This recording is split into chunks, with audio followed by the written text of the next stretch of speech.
once again, welcome to Koskinen Stadium on the campus of Duke University for tonight's ACC matchup between the Miami Hurricanes and your Duke Blue Devils.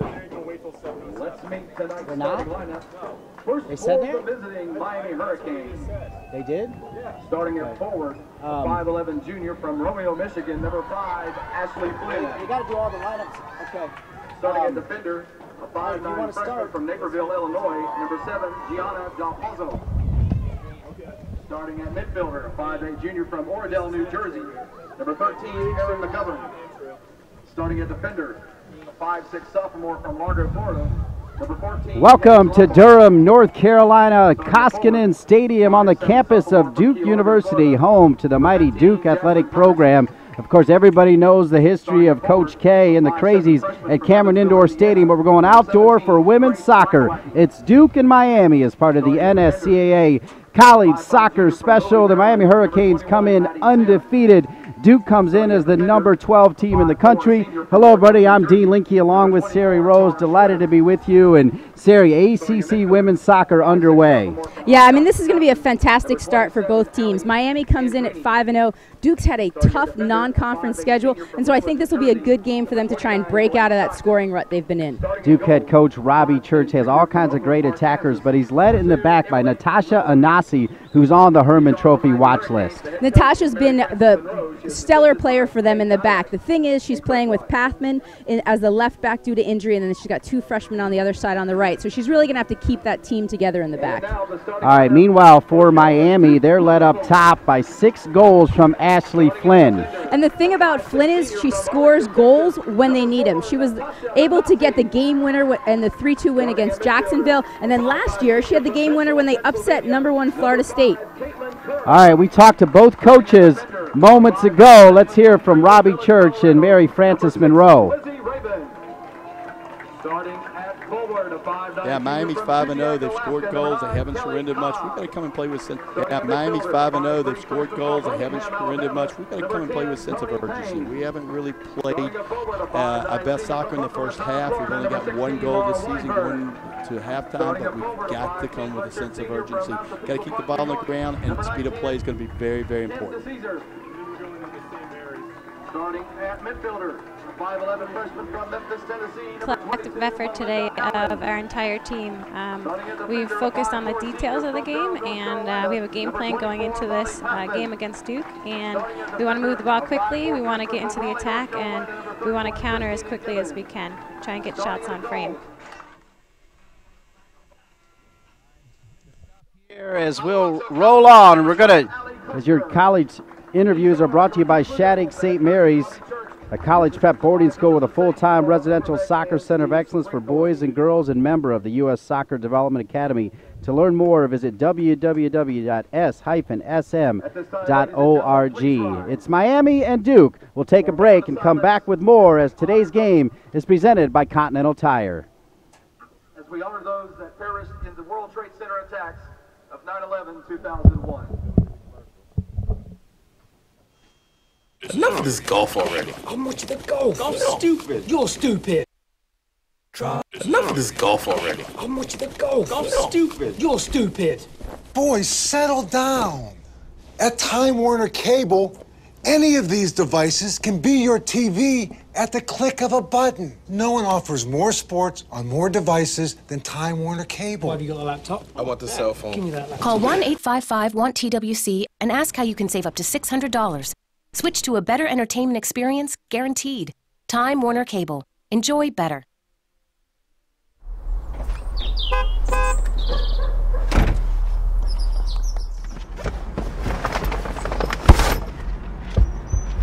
Hey, Missy. Sorry I'm late. That's okay. I just don't want you boys to be late for your big game. Okay, have fun. I'll be right here after the game. Continental Tire, the official tire of Major League Soccer. Tra-la-la, tra-la, tra-la. Pleasure.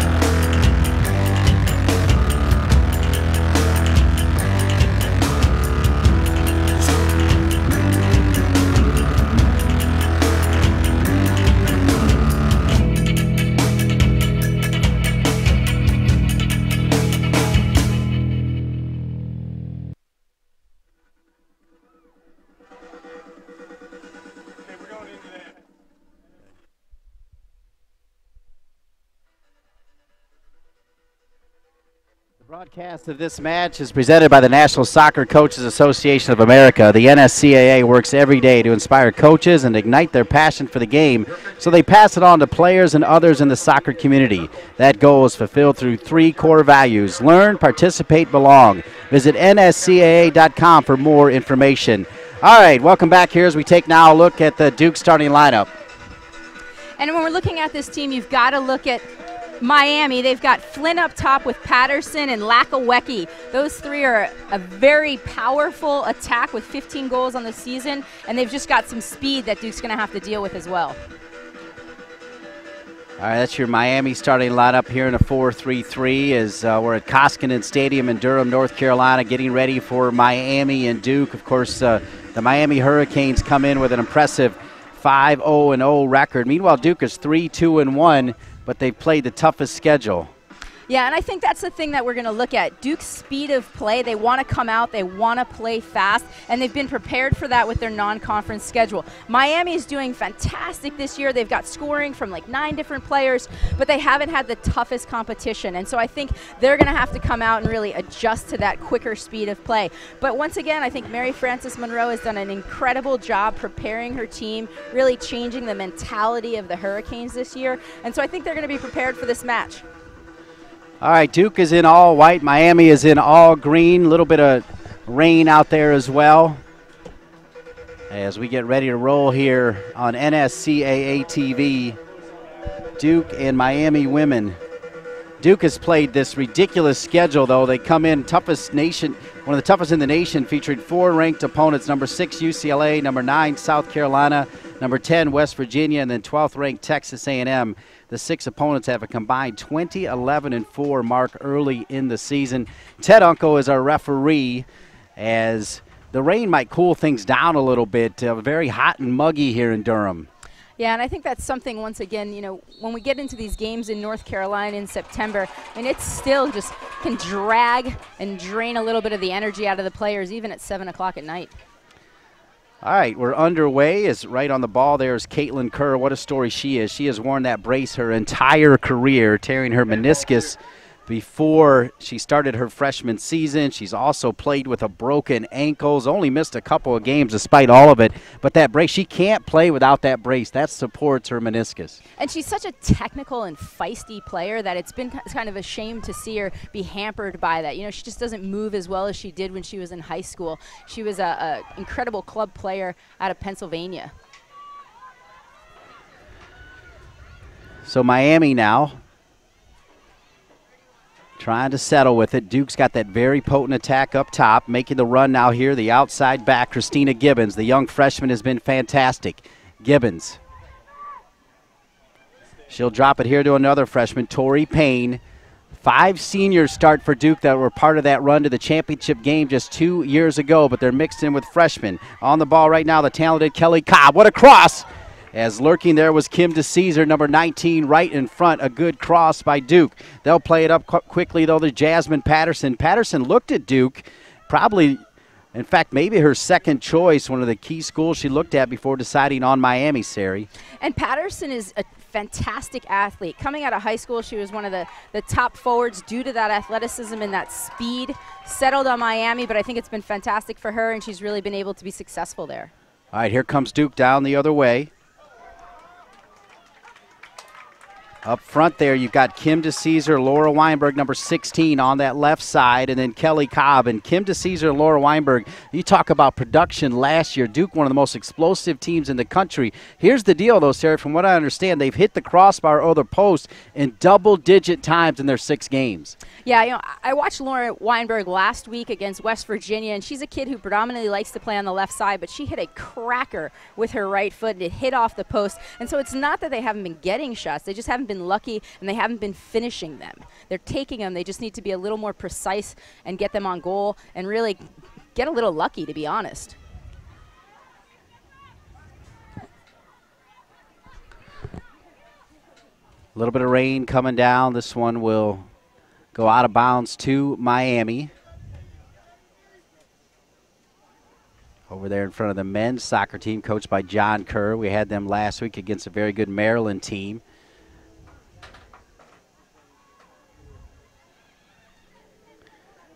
Miami settling on it. Gracie Lakawaki, number 17. Love that name, Lakawaki, as it's played in the back. The talented freshman Christina Gibbons won a state championship with Cardinal Gibbons High School in Raleigh. And, boy, Robbie Church really likes her. On the turn, comes quickly Kelly Cobb. Cobb dancing around outside the box. Tried to turn one too many times, though, Sari. And I think that's something that we've got to look at. Duke 1v1 is tremendous, but what they've gotten caught doing a little bit this year is hanging on to the ball too much. I think Miami's doing a good job. They've got to get numbers behind. They've got to be careful because Duke is so dangerous in the 1v1 from multiple players, but it's something I think they got to get rid of the ball a little bit quicker.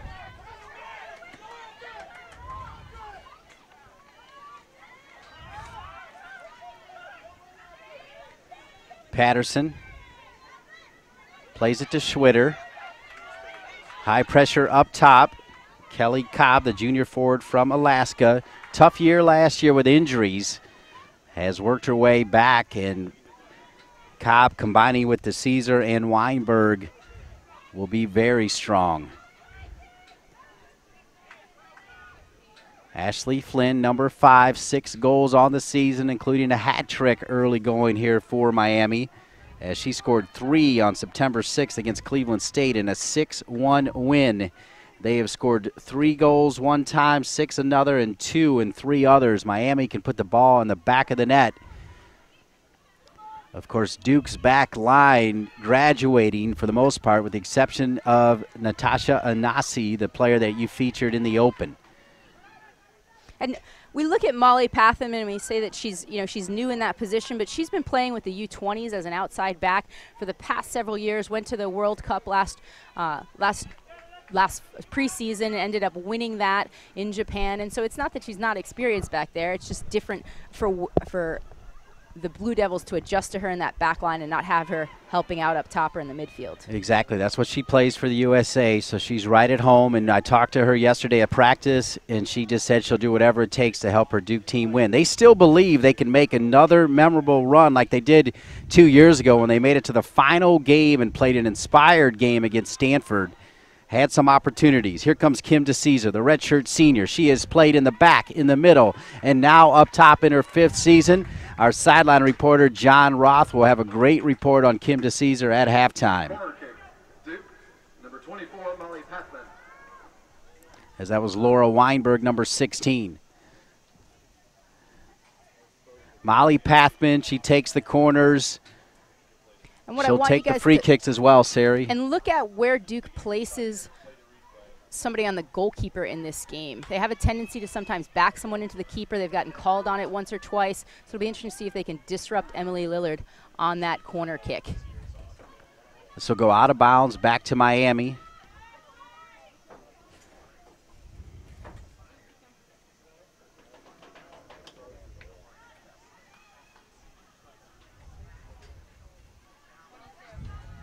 Duke stealing it. Melinda Allen plays it to Weinberg. Now Pathman. All the way back to Lizzie Rabin, one of several freshmen. And there's Anasi controlling things from that central defender position. Patterson gets a touch on it. And they play it up top. Nobody's home.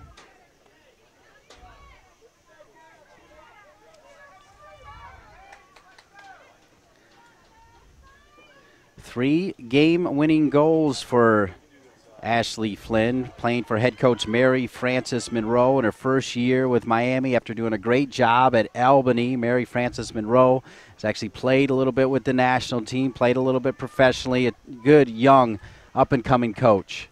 Definitely, she was a Herman Trophy candidate back when she played for UCLA. She's been very successful at Albany and really turned that program around, getting them to postseason play. So it's great to see her get this chance here, and I think she's done a terrific job so far. Weinberg looks up. DeCesar is there. Cleared out, though, nicely out of the back line there by Blake Stockton and Maddie Sims for Miami. Sent back in. There's Kim DeCesar trying to keep it alive, playing the center forward.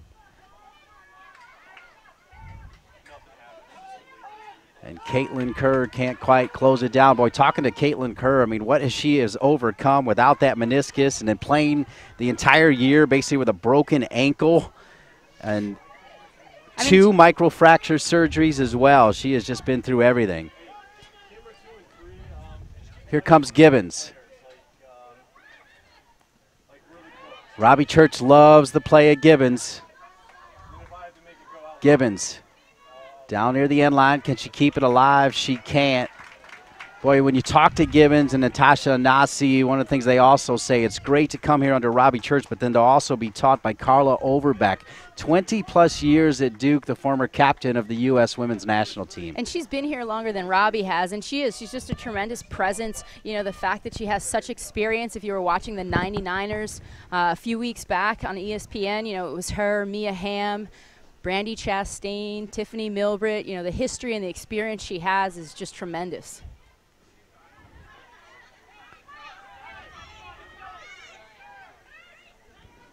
Cobb comes all the way back for it.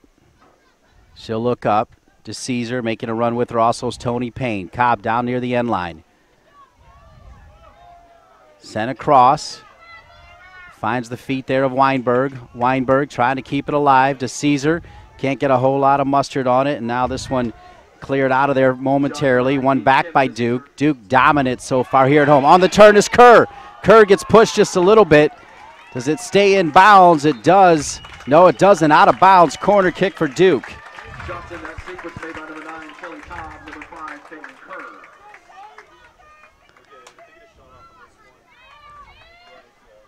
Corner kick to number 24, Molly Pathman. Molly Pathman takes the corners from both sides. 10 minutes into this one. Pathman, it'll go off the head.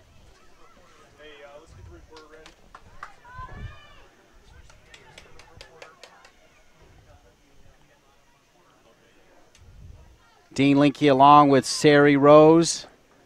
And now we'll go down to our sideline reporter and third member of our team, John Roth. How you doing, John? Good, Dean. Thanks a lot. And, you know, you've been talking about Duke trying to get its explosive forward line unleashed in this game tonight. And coming into the year, Coach Robbie Church thought his team might also have the best midfield in the country when he had his glue player, Gilda Doria, along with Caitlin Kerr, you've talked quite a bit about, as well as Cassie Peck, who was National Freshman of the Year last year. But Gilda Doria came up with the torn ACL, and Cassie Peck had to get her kneecap realigned, so he's had to turn to freshmen for 2 of his 3 midfield positions. So it's fortunate for Coach Robbie Church that he came up with one of the best recruiting classes in the country. He's had to start 2 freshmen in the midfield, and at times this year 5 freshmen have started overall for the Blue Devils. So they're putting that freshman class to use. All right, good job, John. This one down near the end line, sent across. And another corner kick for Duke. And, boy, Robbie Church, I'll tell you what, he has done an amazing job now in his 13th season. And he grew up a Duke fan. And talk about a guy who loves his job. Robbie Church loves being here. Yeah, I mean, Robbie is just, he played at Pfeiffer, which is only about an hour and a half from here. He grew up in the area, and he lives and breathes it. He's at the basketball games. His son's at the basketball games. You know, his daughter's always tweeting about stuff. I mean, the family loves the program. Pathman, good corner. Anasi was in there. Weinberg keeps it alive for the moment. Patterson tracking back. Look at Weinberg, win it back. Weinberg's in the box. Weinberg cuts back on her right, sent back across. And Lillard somehow able to keep that alive. Great job, though, by Weinberg. And Weinberg's a player that you said if she gets going, Duke can be very dangerous. Yeah, but last year she had 16 goals. This year she hasn't scored yet. So I think she's due for a goal. She's taking shots. Personally, you know, she's incredible on her left foot, but when you watch her, she can strike it with some power on her right as well.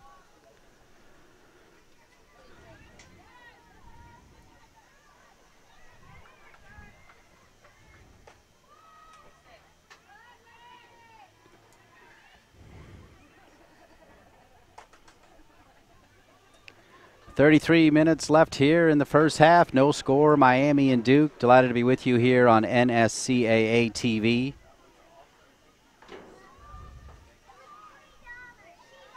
Look at Pathman continue to battle. And Pathman, you're talking about a player who's been with the U.S. program since the U14 level. I asked her about even the possibility of burnout, but she said no, this is what she loves to do.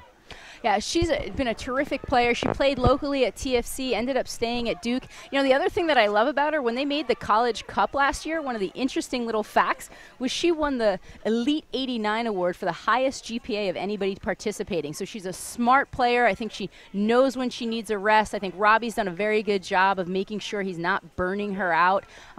She's been very versatile.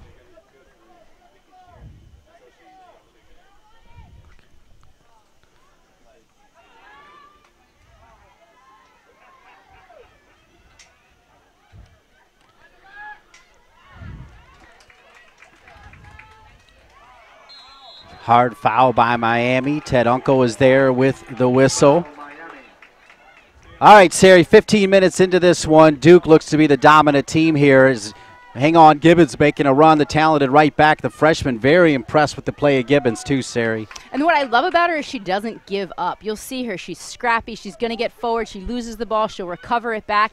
She really is making an impression in the first few games that she's played, and I like what she's got to offer.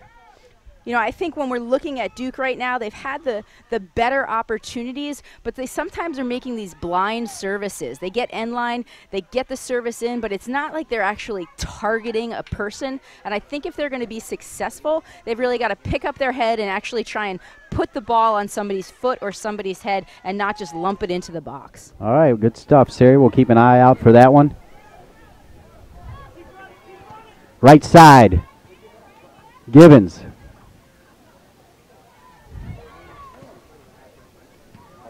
One back by Pathman.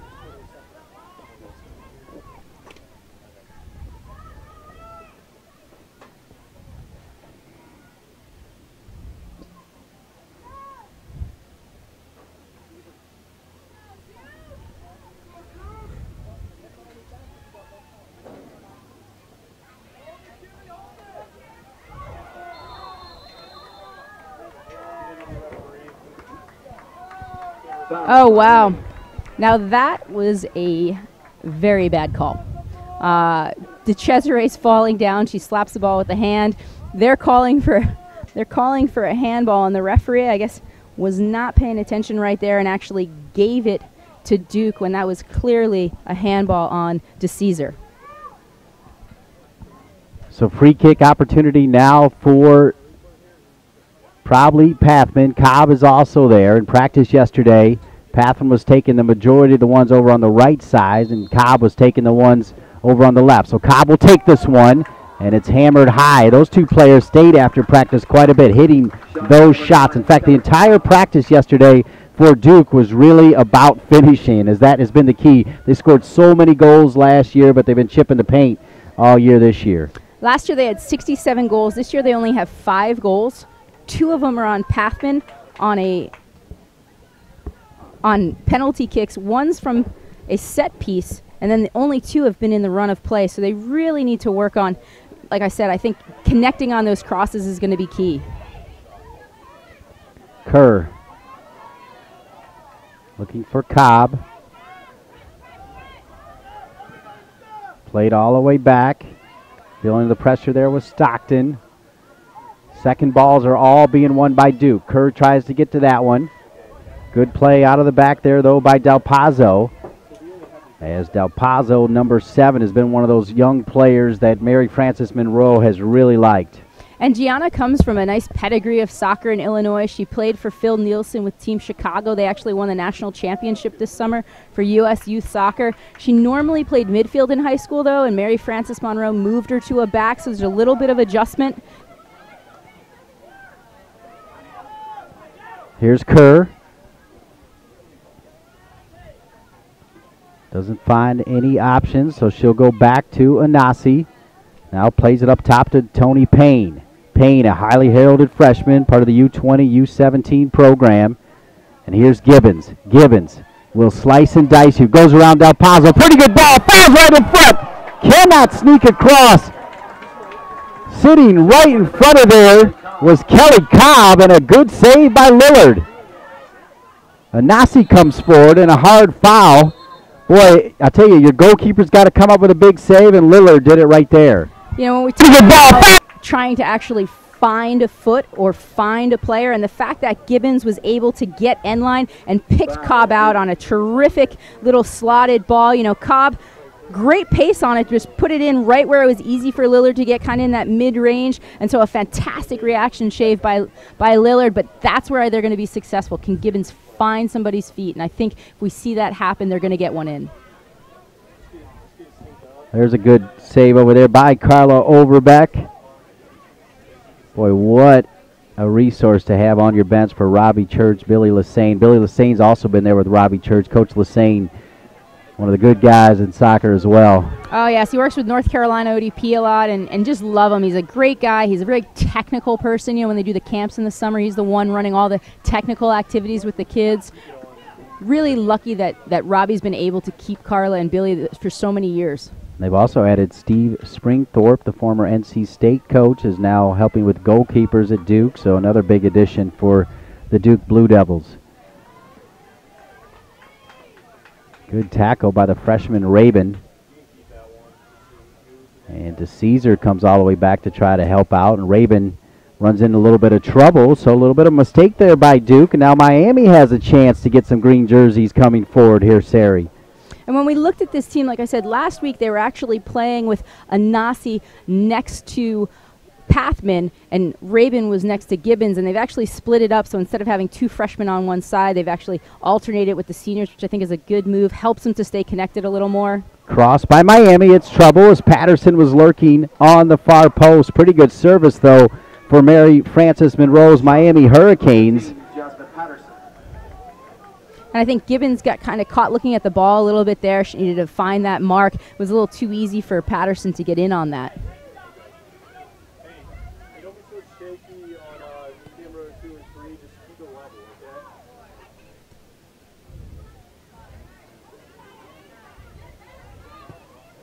Del Pazzo, great ball, middle field, played neatly here to Lakawaki, and Lakawaki with a shot that'll go off of Duke, and now it'll be a corner kick for Miami. So here's the deal. Miami comes in, handles the Duke attack. Duke unlucky not to get a goal, and now Miami knocking on the door with a corner kick. And I think it'll be interesting to see what they do here. Patterson is very dangerous in the air. Flynn also very dangerous in the air. You know, I think if we can see Tara Schwitter find somebody, they've got a great heading team, but at the same time, Duke's got some height in there, and there's a little more height advantage, I think, to Duke in this. Miami driven across, looking for the head of Patterson. A great target for the Hurricanes, sent back in, battling around there. And there's the experience of Kim DeCesar, though, coming all the way back and helping on those corner kicks and now making the run all the way up top. I like Kim DeCesar. The one thing that I was impressed with her when I watched her play last week is just her mentality and her attitude. She would lose a ball up top and then chase a kid 25 yards back to win it. You know, so I think she's definitely has that mentality. She's a goal scorer. She's going to fight for it, so we'll see what she can do. Here's Payne. Payne's got Cobb to her left. She'll find Cobb. Cobb with fire, but once again to Lillard, and it's a shooting gallery for the Duke Blue Devils. Shot by number 9, Kelly Cobb. And Miami's doing a good job. They're getting numbers behind the ball. You know, the fact they left Cobb open was a little dangerous. Tony Payne's not necessarily one to shoot, but I think we're going to see that Miami's got to just shore up those seams a little bit, make sure that they're not leaving players a couple of feet open, because those couple of feet can turn out to be a goal.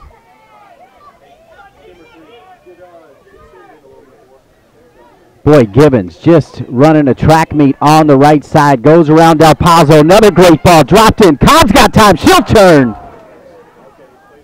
Boy, it almost seems like Gibbons can do whatever she wants, and when she looks up, Cobb is almost always wide open.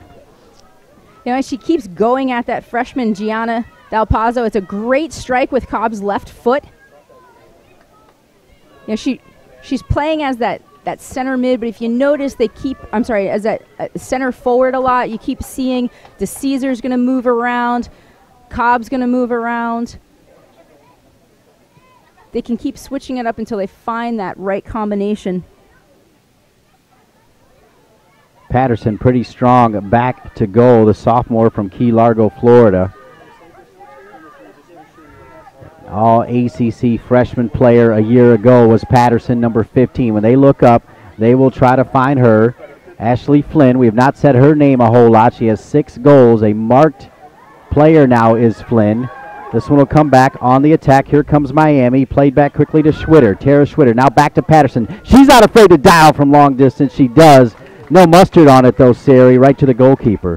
But I think it's one of those things, Miami, they've scored a lot of goals, and they just need to get into a little bit of an advantage. You know, can they put a couple in?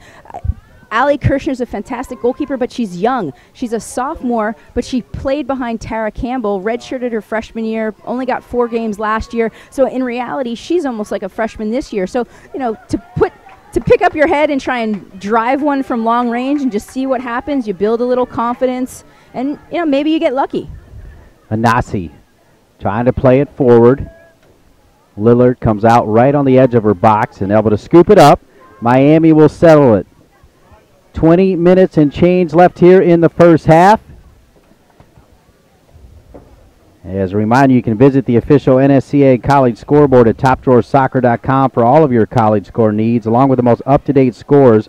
Topdrawersoccer.com provides box scores, match, team, and player stats, video highlights, and game recaps of action all around the country. Topdrawersoccer.com. Your scoreline here, Duke 0, Miami 0, coming to you live from Koskinen Stadium right here in Durham, North Carolina, on the beautiful campus of Duke University. Of course, we open with a shot of Cameron Indoor, the Cameron Crazies here at Duke. Everybody knows about them, Sari. Yeah, and I think as this game's going on, Miami's backs are able to settle. Despite a lot of pressure, they've done a good job. You know, the fact it's still 0. I want to see maybe can they get into the midfield a little bit more. I mean, you've got Kerr, Payne, and Cobb on Duke. But I think when they found Schwitter, number 24, she's been able to be successful and kind of spray the ball wide. And so I'd like to see if Miami can maybe find her a little bit more. Pressure coming in there by Melinda Allen, a player that Robbie Church said might go down as one of the best players in the air for Duke at all time. Melinda Allen is 6 feet tall. She had her basketball jersey retired in high school and scored 62 points in a game. So clearly she's got a height advantage. She knows how to use her body. I definitely think she's going to be a kid that we're going to enjoy seeing for the next 4 years. Del Pazzo.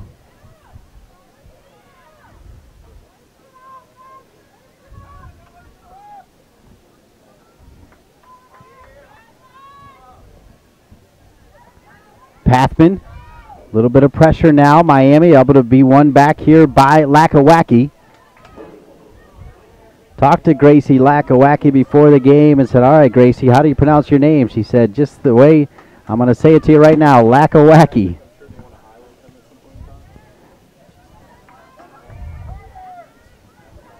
The Hurricanes starting to settle in a little bit. Pressure there by Kerr. And Kerr will battle it out of bounds. Key seniors, Anasi and Pathman in the back, Caitlin Kerr in the middle, and up top, Kim DeCesar and Laura Weinberg. All of them starters in the 2010 National Championship game.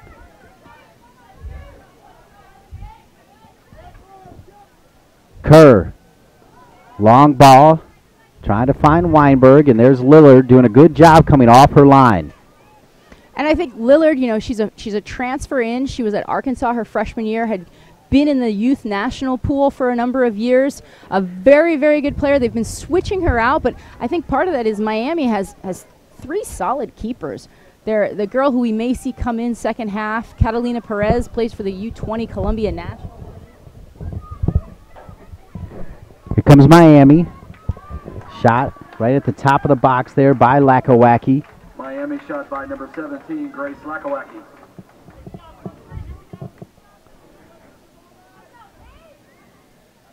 Lakawaki with Pathman. And there's Tony Payne. Big recruit from Alabama trying to play it up top to Cobb. And there's Lillard again outside her box this time. She'll ping it long. Look at Anasi win it. And the great thing about Anasi, she not only wins it, she plays it with her head over to Kerr. Now Gibbons. You can hear Robbie Church telling Melinda Allen, you're too far away. There Melinda Allen comes, but good pressure from Miami. Payne will clean it up anyway. Neither team have gone to their bench yet here, Sari. It's interesting. And I think depending on how the game flows, we may see some players float in. Hang on, here's Cobb. She's not afraid to hit from here. Cobb trying to find some space. 3 green jerseys around her. DeCesar was open on the right side. Here's Pathman. Pathman's been in a battle there with Lakawaki. And Pathman will shield it out of bounds. Lakawaki, the freshman from Evansville, Indiana. All she did in her high school career at Wrights Memorial was score 113 goals, 47 assists. 42 of those goals came last year at Wrights Memorial as she was the pride of Evansville, big-time producer. She did a lot of her club work with the ECNL and Carmel United. I think the thing that they like about her is just her speed, and she's willing to go after it. She's got that freshman mentality. She's not afraid.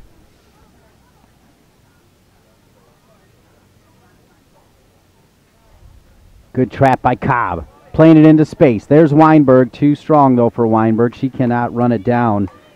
Boy, Laura Weinberg and Kim DeCesar both with 16 goals a year ago. So far after 6 games, the two of them just 1 goal, Sari. And you just know once that faucet starts running, it'll overflow is what Robbie Church is hoping. I think, like you said, with the injuries, they've had to make some adjustments, and they just haven't been on point. The crosses coming in are always behind or a little bit off, and so I think they need to kind of get in the rhythm once they get their players. Here we go. Allen, pretty good ball. Cobb never gives up on it. Good defense, though, by Blake Stockton. As Stockton, number 29 in the back there for Miami, a senior defender. A player Mary Frances Monroe's been able to count on. Now, she came in late after last year's coach was released. Did a great job there, Sari Rose. But Mary Frances Monroe came in late and said, you know what, everybody's got a clean slate. And it's one of those things where it sometimes works to a coach's advantage when they come in new. They're able to change the mentality, change the culture. It's something where they've had success in the past. Tom Anagasta was successful, got him to the NCAA tournament. He ends up leaving kind of late in the year. Mary Frances is able to come in, and like I said, she's got a little different approach to Tom, but she's been successful with it, really trying to teach the kids the game, get them to understand the details, and really give them specific things to do each game. But at the same time, she's positive in how she handles it and almost teaching the kids to be player coaches. Great turn by Payne, the freshman. She is explosive. Look at her go. Payne is in. Payne, can she finish the deflection? And another save by Lillard. What a run by Payne. One of the best we've seen. That was a fantastic opportunity by Payne. I love how she got in. She wasn't afraid to shoot there. But I got to tell you, that is probably one of the toughest saves for a goalkeeper to make. She put it right in, and look how Lillard's able to get her body down. That comes off of her foot, but that was right in that spot next to your foot. That's so hard for a goalkeeper to get to. So terrific job by Lillard to get it, but Payne is dangerous. Another freshman, Gibbons, able to win that on the second time. DeCesar looks up. Far post is Weinberg. That's where she's going. And this one sent out of there by Paige Lombard, a sophomore from Largo, Florida. Boy, the freshman here for Duke. You talk about the 5 seniors that played in that championship game, but the freshmen have looked good, including Payne. Great touch by Payne. This one settling back. Payne gaining confidence by the minute, and Robbie Church talked about it. She's a player that every game more confidence, and this one over the frame by Weinberg as she dialed one up just over the crossbar. And you see in that situation there, Maddie Sims got a little disjointed. She wasn't sure where to step. We see here balls boxing around. She's able to step in. Maddie Sims was just a little late getting there, putting pressure on. I think the key is going to be Sims and Stockton really talking. They've been trying to double down on Cobb when she's got the ball, but that back line's gotta stay organized, gotta figure things out, gotta talk to each other.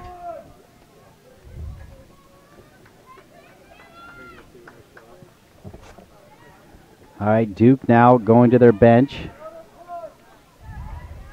Cobb continues to work. Here's Kerr. Caitlin Kerr has DeCesar on her right. She'll give it to the right back instead, Gibbons. Gibbons chewing up all kinds of real estate. Good ball. Looking for Weinberg.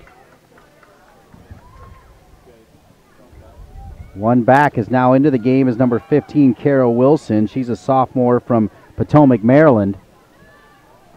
And Anasi on it. 12 minutes, 30 seconds left here in the first half. Duke has had big-time pressure on the fine goalkeeper, though, but Emily Lillard has come up big for Miami, keeping this one knotted at 0.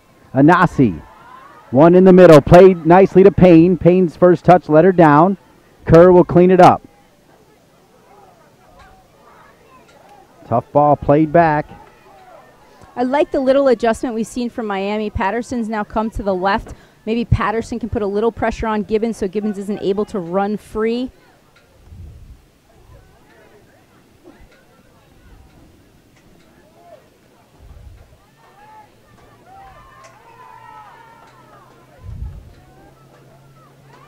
Comes Wilson. Boy, the runs that Duke is able to make, though. I mean, don't you have to close those down quicker, Sari? Yeah, and I think, like we said, the midfield's got to figure some things out. They've got to be a little more aware of where those runs are coming from. Here's a mistake by Anasi. Patterson, will she make her pay? Patterson tucks back in. Patterson will take a shot. Oh, my! Off the post. Falls to Lakawaki. What a move by Patterson. But the far post, the best friend of Duke. And Patterson's known for her speed, but that was a brilliant little cut. You know, we see it here, just a little juke back, and then able to hit that with her right foot and just honestly hits right in the corner there. She hit it with power.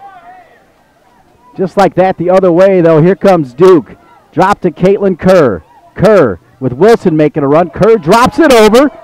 DeCesar stays onside, but can't do anything with it. And wow, what a shot by Patterson as Duke has just been killing the Miami goal. They go the other way. A mistake in the back by the heralded Anasi, and Patterson almost made her pay. And that's what Miami's looking to do, though. I mean, they recognize the quality of players on Duke, but they also know what they're good at, and they're good at getting that counterattack goal. Here comes Weinberg. She'll look up. Has Cobb in front of her. Payne behind her. Joining in is Kerr. Kerr just outside the 18 with that right foot. Driven back across. Pretty good ball. Sent out of there neatly, though, by Stockton along with Maddie Sims. And Stockton's been crucial really getting on the end of those crosses. Weinberg sends it back in.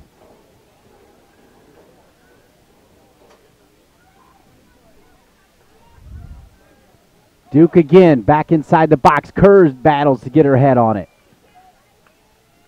Kerr is a battler. You know, Robbie talked about the speed of play. He really wanted his team to play quickly and try and, you know, get in and get a goal early on in the game. They haven't been able to do that, but we see how Miami's giving them room. They're dropping off, and I think they may be afraid that they're going to get beat 1v1, but what that's allowing is these great passes into players, and so I think Miami's really got to step and put a little more pressure on the ball if they can. They don't want to get beat, but they also don't want to give up these great little balls in.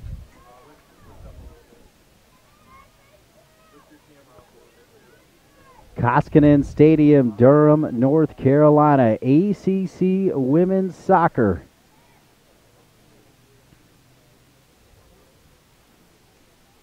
Miami coached by Mary Frances Monroe, Duke coached by Robbie Church. Cobb, what a ball here to Payne. Payne, we see what she can do. Slices it to DeCesar. DeCesar is in. Does she earn a corner kick? Corner kick, Duke.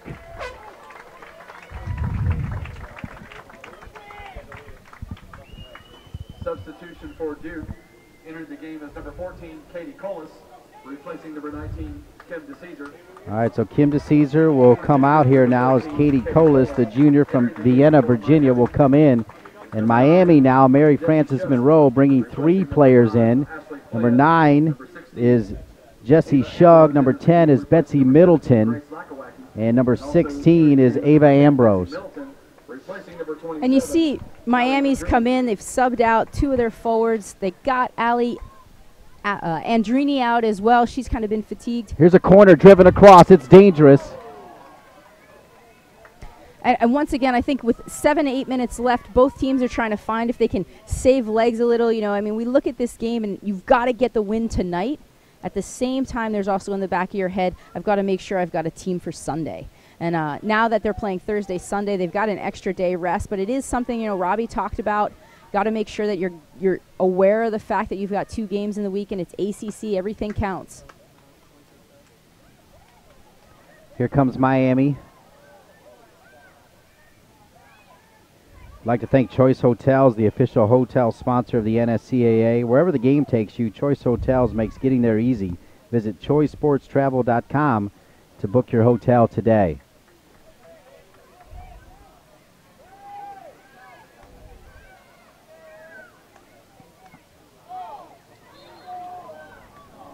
Accidental handball there by Payne. Payne with a little bit of a smile. Nothing she could do. Just got in the way of that cross.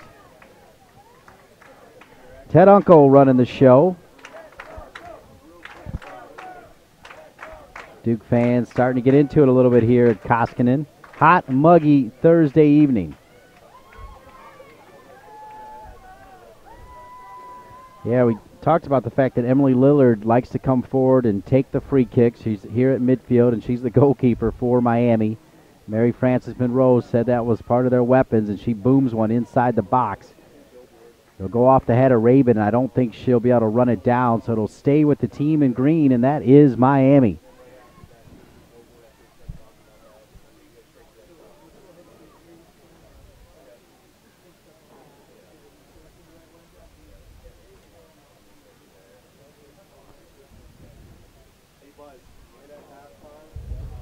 Throw in for Miami. Lakawacki on the turn. Back across. Trouble! Oh my! The goal is open at the moment. As way out now taken down and pointing to the penalty spot. It'll be a penalty for Miami. Are you kidding me, Sari? Unbelievable. Duke's had the run of play the entire time, but, you know, I was just thinking how anytime Miami's able to get near the goal, they've been dangerous. They just are able to get in, do things like that. You know, we see Kurz trying to defend, and then here just 14 from Duke gets in, and just that little clip is enough to send her down. We're going to have Tara Schwitter taking the kick. And it was Tara Schwitter who earned the kick, so I love that. It was Tara Schwitter that was taken down, and now Tara Schwitter can put Miami on top, and a big save, though, by Kirshner. Boy, making up for the fact that she was really kind of out of position, and then the penalty kick. What a save by Kirshner. Schwitter going right. And we look at that, you know, it's a good kick wide, but it's in the middle, and that's the easiest place for a goalkeeper to save. If it's high, it's hard. If it's low, it's hard, but it was kind of mid-range, which made it easy for her, but fantastic save. Now Schwitter sent back across and handled again by Allie Kirshner. Wow. You know, we talk about the fact that coming in, Robbie kind of thinks of her as a freshman because she hasn't had a lot of experience. She's been a little hesitant at times, not really the general in the back like Tara Campbell has been, but that save's got to give her confidence for the rest of the game. Absolutely, Sari. Here's Patterson, who has looked very good. Let's see if Tara Schwitter can overcome missing that penalty kick. Oh, wow, played in. The flag is up, though. Wasn't quite sure about that as it was playing Ava Ambrose. The subs now making a difference here for Miami.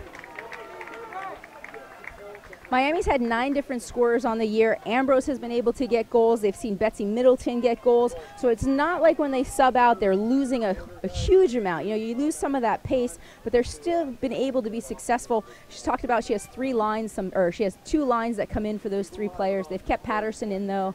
Patterson's just, her speed makes her so dangerous that you want to keep her in as long as you can. Pathman playing a long ball up. This will fall to Kerr. Kerr with a good touch into space. Good job coming over in support there, though, is Middleton, number 10. Another one of those players off the bench. Look at Middleton just battle for it. Betsy Middleton's a kid from North Carolina. She grew up at Elon, played for Castle as well, was an ODP kid, and really like her. Good personality, you know, not necessarily the most athletic kid, but very, very technical. And anytime she's in the game, she's really able to control the pace, spray the ball a little. I like her coming off the bench for them. She had a big goal for them, too, in their 3-2 overtime win. She replaces number 9, Kelly Cobb. And also number 23. All right, several subs here now for Duke. Daniel Duell coming in, redshirt freshman from Los Angeles. Another freshman from Los Angeles is Krisha Sikora, who's also into the game. Now 3 minutes left here in the first half.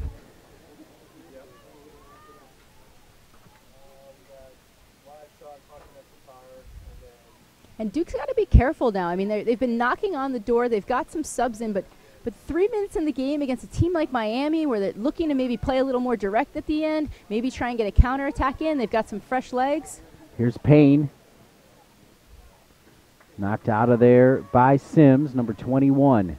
And Sims has also been a stalwart in the back. We talk about Stockton kind of being the emotional leader, but Sims has played, this is her 43rd straight start for the Hurricanes, the junior from Maryland. Here comes Gibbons, Christina Gibbons.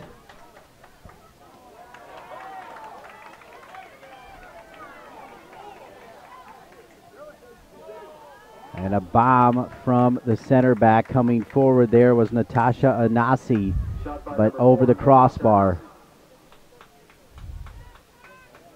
Thinking about it, you know, we've seen so much from Christina Gibbons. We haven't seen as much from Pathman. I think it's interesting, you know, she's played at that left back, like we said, with the national team, but she's been very successful for Duke up top.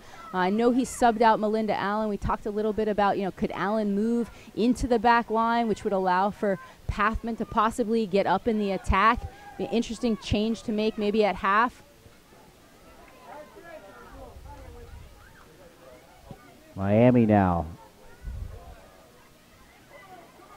Duke has been, I think even Mary Frances Monroe would say, a dominant team, but Emily Lillard has stood on her head and kept a shutout, but then Miami earned a penalty kick. Hard tackle there by Miami.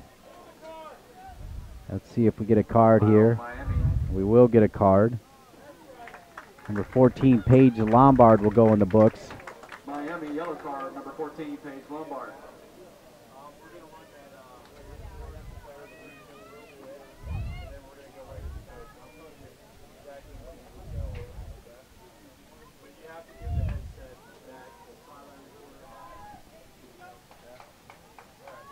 Under a minute left. Minute 24 actually as they stop the clock. This one's sent back in.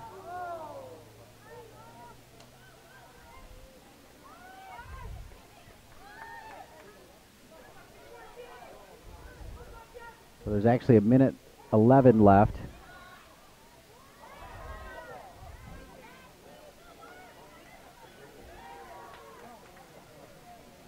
One minute remaining.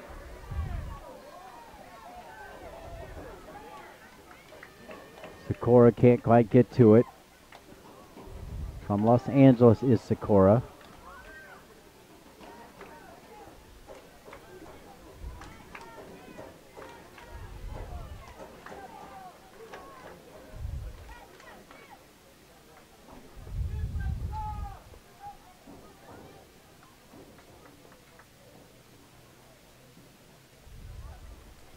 Big time save from Kirshner.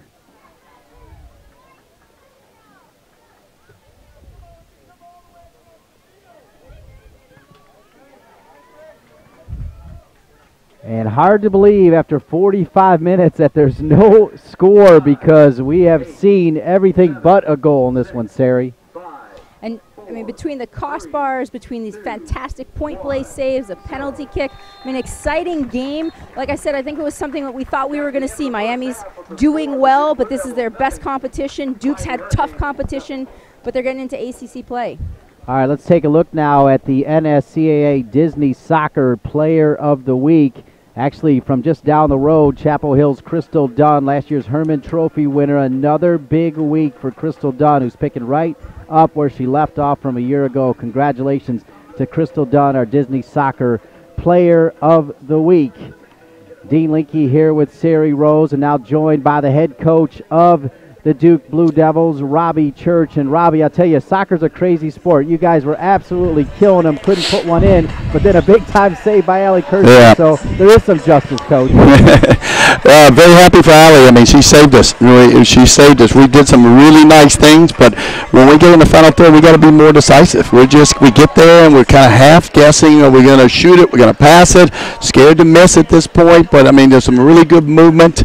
I thought we did some great things, but we got to put something on the board. Going into halftime, what type of changes may you look to make to try and get some goals or get some shots on goal? And, I'm not going to make a lot of changes. We're going to give the group another chance to go back out there. We just got to finish it. We got to find corners. Goalkeeper made 2 big-time saves also, but we got to be able to find corners. We've just got to be a little bit more decisive when we get there. Robbie, they'll come. Good luck in the second half. Thank you. All right, Thank you. Robbie Church, the head coach of the Duke Blue Devils. Great host here as part of the NSCAA College Soccer Special between Duke and Miami. And, of course, it's presented by Continental Tire, as Continental Tire proud to be the presenting sponsor of College Soccer Night on NSCAA TV. Continental Tire, innovative technology, driving confidence. Learn more at continentaltire.com. We're going to take a break here from Durham, North Carolina after 45 minutes of end-to-end action. It's Duke 0 and Miami 0, and you're watching NSCAATV.com.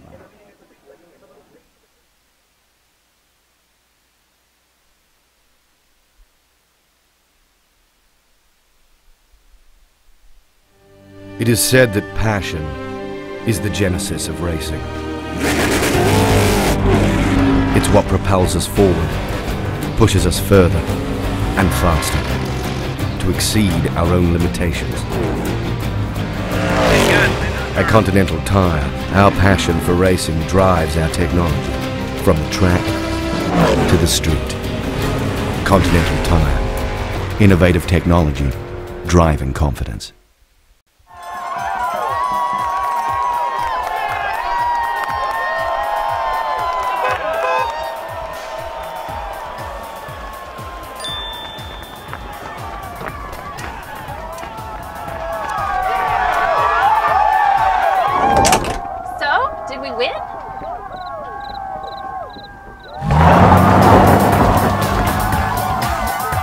Continental Tire, the official tire of Major League Soccer. Each year, the NSCAA puts over 7,000 coaches through our coaching education program. Youth, high school, and college coaches at all levels participate in the diploma courses. Join your peers and get educated. Better coaching, better players, better game. NSCAA Coaching Academy. Improving soccer, one coach at a time. Register today at nscaa.com/education.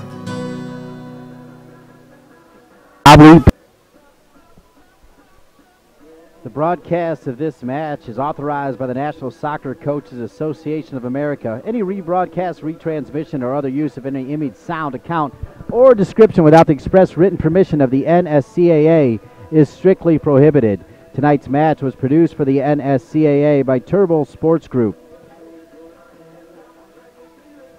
We got more exciting action here as part of Turbo's National Game of the Week, USAO and Bethel. You can see that Sunday, 3 p.m. right here on NSCAATV.com. And how about Tuesday, September 24th, the Akron Zips under new head coach Jared Embrick welcome in John Bloom's Ohio State Buckeyes. The AK Rowdies will be out in full force.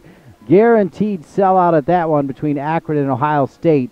And we'll have it right here on NSCAATV.com. Time now to take a look at the Continental Tire NSCAA Top 10 Series rows. And the North Carolina Tar Heels, your reigning champs, have played a tough schedule. They're still 6-0, followed by Virginia. And you got to like North Carolina, especially since tonight we've got Anson Durance, who's looking to get his 750th win. Virginia's also on a tear. They've got Morgan Bryan, who got her first goal with the national team last week. Terrific player. And I've got to mention Wake Forest. The fact that they are undefeated in non-conference play. They're playing a tight game tonight against Florida State, which is a big test for them. But overall, the top 10 look like it's going to be strong. On Sunday, Notre Dame will play North Carolina in Chapel Hill. That is a big matchup. Becky Burley's Florida team is at number 9, and Baylor is at number 10. Your top 10 is presented by our good friends from Continental Tire, also the presenting sponsor of the NSCAA College Soccer Special. Innovative technology driving confidence. Find out more at continentaltire.com. We talked about the amazing front line of the Duke Blue Devils. They have been fantastic, and a key part of that is Kim DeCesar. She started in the back, moved up to midfield, is now at forward, and John Roth caught up with Kim DeCesar. As we roll on here with Continental Tire, Dean Linky along with Sari Rose. We'll get to that piece here in just a little bit here, Sari Rose. But as you're thinking about Kim DeCesar, we'll hear from John Roth in just a little bit. Boy, what a story, the redshirt senior. Yeah, I mean, we've talked about her. She's played in almost every position she could play in for the team. She's such a hard worker, wants to be a college coach, and really puts in the time in and off the field to improve her game and understanding of everything. With the long strides that accompany her 5'10" frame, Kim DeCesar glides swiftly from one end of the soccer field to the other, and the same could be said of her college career for the Duke Blue Devils. In 5 years, she has gradually traveled from box to box, coming in as a defender, moving through the midfield as a quality reserve, and blossoming last year as one of the most productive forwards in the country, when she and tag team partner Laura Weinberg netted 16 goals apiece to become the top-scoring duo in school history.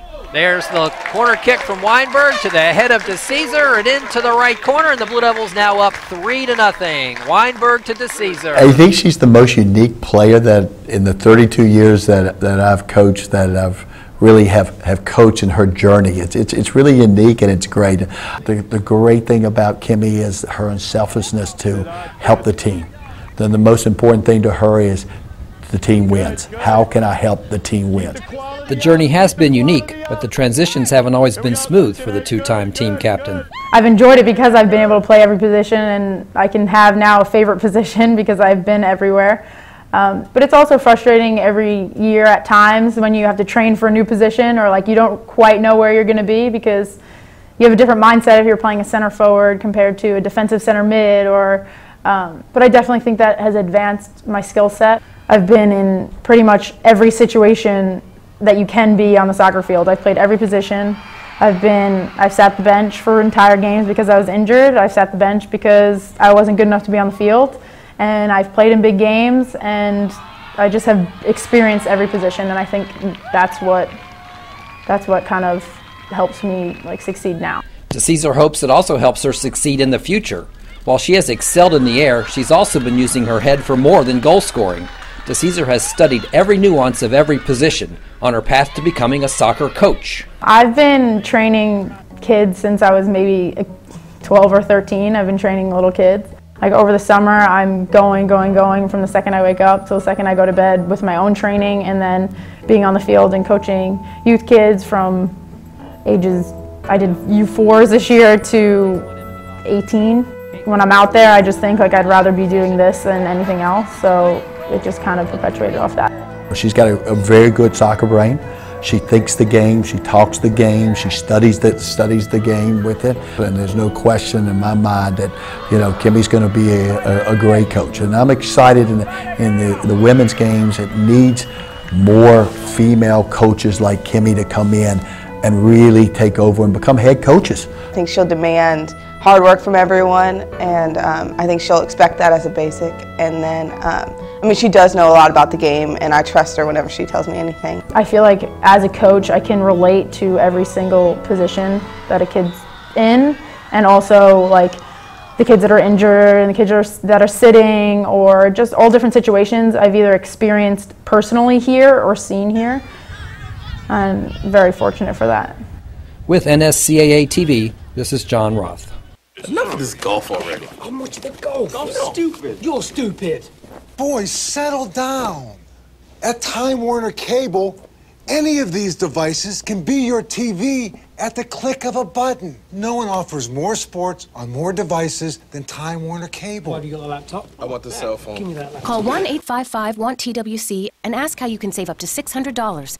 Switch to a better entertainment experience, guaranteed. Time Warner Cable. Enjoy better. we're adding a second distribution center. So instead of moving it, we're putting every floor in every store on sale at Lumber Liquidator's first ever warehouse clearance sale. Get 20% off all laminate flooring. Pre-finished solid hardwood up to 55% less than big box stores. All bamboo is on sale from $139 a square foot with new deals added daily. Plus, get 16 months special financing. Warehouse clearance sale is going on now. Get to your local Lumber Liquidators today. Continental Tire is proud to be the presenting sponsor of College Soccer Night on NSCAA TV. Continental Tire, innovative technology, driving confidence. Learn more at continentaltire.com.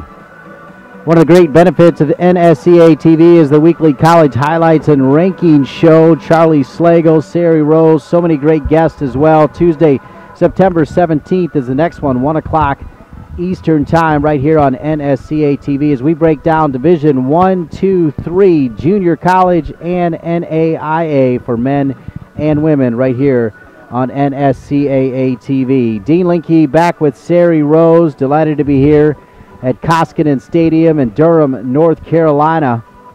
After 45 minutes of play, it's the Duke Blue Devils 0 and the Miami Hurricanes 0. Miami making their way back here, Sari Rose. And I'll tell you what, we saw all kinds of great action here in the first half.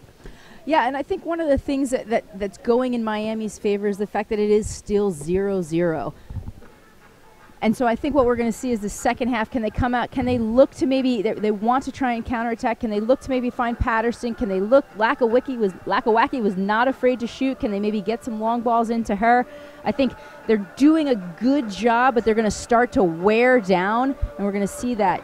You know, here we have a replay of the free kick that Kelly Cobb took. And Kelly Cobb's been so dangerous for Duke. She just really has been able to knock some on. This one goes wide. And then here's Christina Gibbons, who's just been fantastic for Duke all night long. Here's where she actually puts it right on Cobb's foot. But Emily Lillard is just making a fantastic save for them. So big for Miami tonight. And the little mistake here, we see Pathman's going to play it out. DeCesare is able to get it. And once again, there's Cobb, another fantastic shot. I think Cobb's going to be dangerous. Can they keep finding her? And really, she's just got to really put it either in the upper nines or the corner if she's going to beat Lillard tonight. More stuff here, though, Miami. Give Patterson credit as Miami, despite so many shots from Duke, really stood with this game. And I think, once again, you know, Duke's an experienced team. They've got a ton of terrific freshmen. We see Tony Payne there with another incredible opportunity. But Miami's really doing a good job. They've got a game plan. They have to be organized in the back. They are going to start to wear down. And so I think Maddie Sims and Blake Stockton really have to do a good job. What a shot there by Patterson. And I think that's what we're seeing is they've gotten these opportunities. They get one great cross in, and then we see just a little mistake here by Katie Colas. Barely touches her, but Schwitter goes down. And then Kirshner here, I mean, just fantastic. Takes maybe a little cheat step and is able to get across the goal. All right, we're now joined by Mary Frances Monroe as we just took a look at that penalty kick. Well, you really withstood a ton of pressure and then earned that penalty kick, and I guess maybe all's fair in the soccer world. I don't know, Mary Frances Monroe, your thoughts on the first 45? You know, I think once we calmed down and played our game and strung some passes together, we started our confidence, and, you know, we have a game plan, and they're starting to do it. We did calm down. We want to get into the attack, trying to find the ball in between the gaps in their back line, and, you know, that's a big reason why Tara got into the box and got that foul. You know, we looked at Schwitter, and you know, you were right. A couple of times when they were able to get it to her feet, she was able to play the ball off. So, what are you looking to do in the second half and get maybe some other people involved as well? You know, we're just trying to keep the ball. We do want to counter as quickly as possible. I think we can catch them because they're getting numbers forward, and if we can find that ball behind the back line of Jasmine or a Tara making runs out of the midfield, I think we'll find success. Mary Frances Monroe, good luck the rest of the way in your first year with Miami. Thank you. All right, the first-year head coach, Mary Frances Monroe, delighted to be with her as we roll on here. Miami and Duke getting ready to start the second half, and nice young coach, Mary Frances Monroe. All right, we're going to take a break, and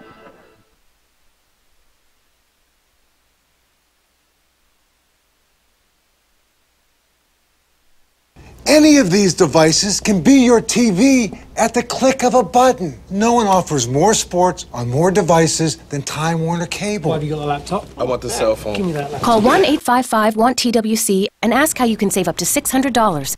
Switch to a better entertainment experience, guaranteed. Time Warner Cable. Enjoy better. Tra la la tra la pleasure.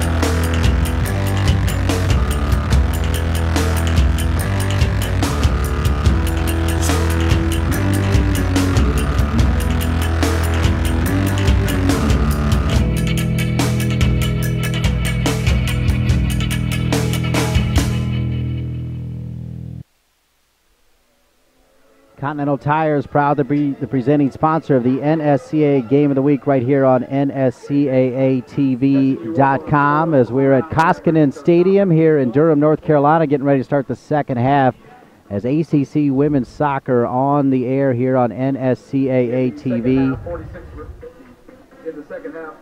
Duke in all white, Miami in all green. Starting the second half in Wake Forest. And Sari Rose, as you heard from Mary Frances Monroe, your thoughts on what she had to say? I think she's right. You know, they've had success in the counterattack. I think their defense has done a terrific job of weathering the storm. You know, looking at Schwitter's kind of their playmaker in the middle. When they found her, she was able to get the ball wide. But honestly, I think if they're going to get a goal, it's going to be because they get Patterson, they get Blackowicki, or they get Flynn on some sort of counterattack or some sort of mayhem in the box as a result of a corner kick or something like that. All right, Duke huddling up. Big smiles here for the Duke Blue Devils as they have to have a ton of confidence as well, feeling they were so close to knocking one in, Sari.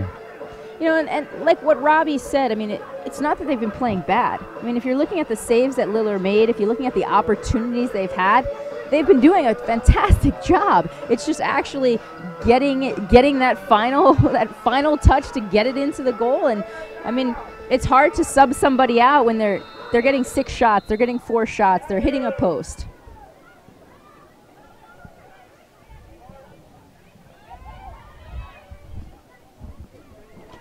Underway here now in the second half. Duke in all white,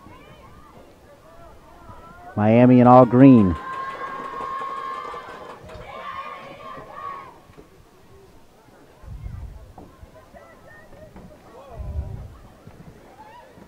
Miami putting a little bit of pressure on it, and Kirshner came up with that big save. It'll be a corner kick for Miami. Miami shot by number 17, Grace Blackowicki.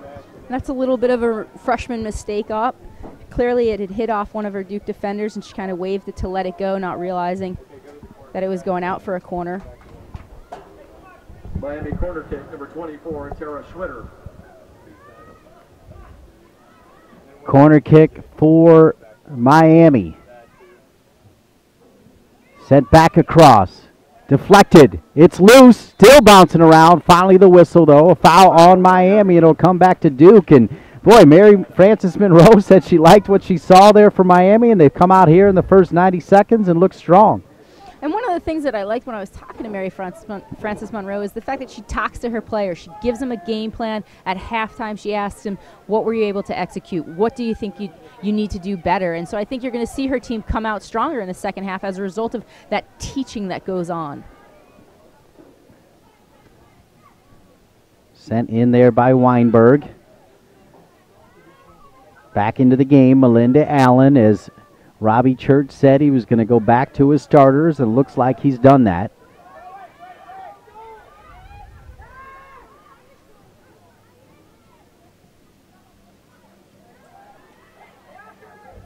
Great job by Gibbons to get it to DeCesar. Now out wide right.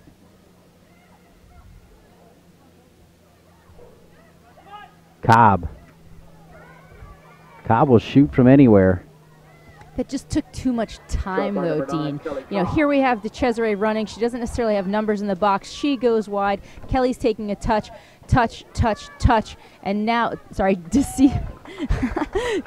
I'm sorry, I keep messing that up. But she takes too long, and by the time Cobb's able to actually look up, there's 6 or 7 green cane defenders there, and so I think Duke's got to be quicker. Foul, Duke. Foul on Duke. Koskinen Stadium, Durham, North Carolina. You're watching NSCAA TV. Delighted to be with you here on a muggy Thursday evening. Had a little bit of sprinkles right before the start, but that went away, no problem. And several great opportunities in the first half, including then a penalty kick for Miami saved by Allie Kirshner, the redshirt sophomore from Palo Alto, California. DeCesar looks up. That's what I like. Tony Payne's running with her.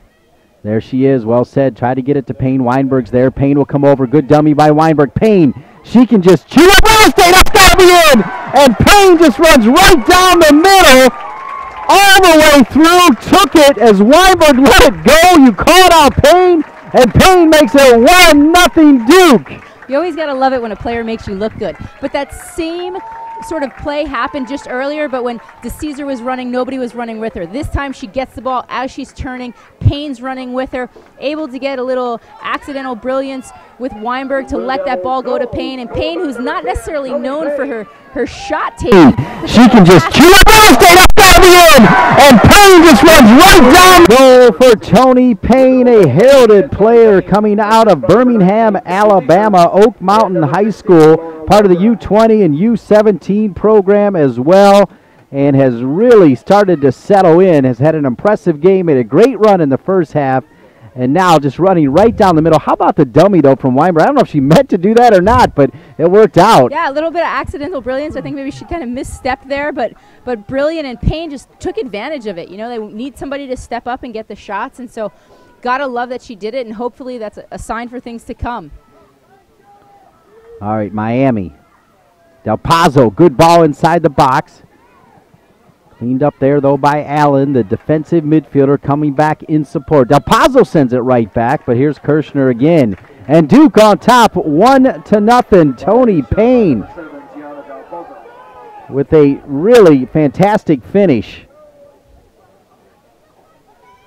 Very clean. And, you know, one of the things that we're going to see here is, you know, Ashley Flynn is known for really having those fantastic goals, comes in when she gets it, but she's also, Mary Frances Monroe says that she's kind of a quiet kid, very calm and composed, and she wants to see her get a little feisty. And so hopefully Miami's going to put a little spark under Ashley Flynn this half, and we'll see what she can do. Great turn there by Lakawecki. Lakawecki, number 17, the freshman, as we said, from Evansville, scored just buckets of goals in high school. And Kerr will come back to Kirshner. Boy, going back 2 years ago to 2010, though, it was great talking. I talked to pretty much all the seniors at practice yesterday, and all of them said it was just kind of amazing as they got into the NCAA tournament. You know, they won one game, and they're like, wow, this is awesome. You know, and then they won another game, and they're like, wait a second, we can keep this thing going. And they just said it was just an unbelievable run, and one that they still cherish, and actually one that they believe they can maybe duplicate and do again. Yeah, I think they've had a number of injuries. You know, losing Cassie Peck is huge. Losing Gilda Doria is also big. But their freshmen have really come on. And, you know, I think Rabin's done a good job. Allen's done a good job. Christina Gibbons has been fantastic. But, you know, we've got to see, when is Weinberg, when is DeCesar, when is Cobb going to come on fire?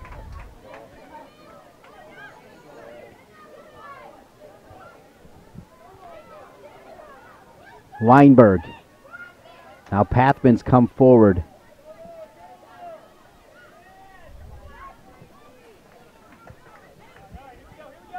Throw in for Weinberg. Pathman.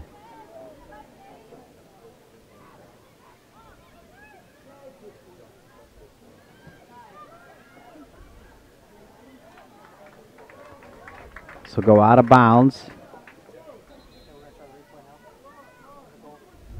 Here's the goal. Look at that, just curving in, hits the side netting, and Emily Lillard just throws up her hands. Not much she's going to do there. And that is the score line here. Duke on top 1-0 at Koskinen Stadium.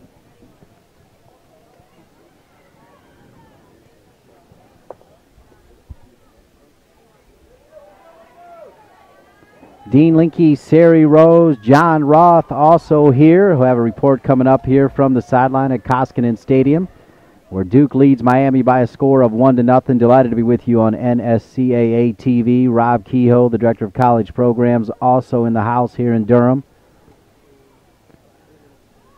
Big weekend for college soccer tomorrow in Chapel Hill, Maryland. Sasso Soroski's team comes in to take on Carlos Samuano's North Carolina Tar Heels in men's action. And then on Sunday in women's action, North Carolina and Notre Dame.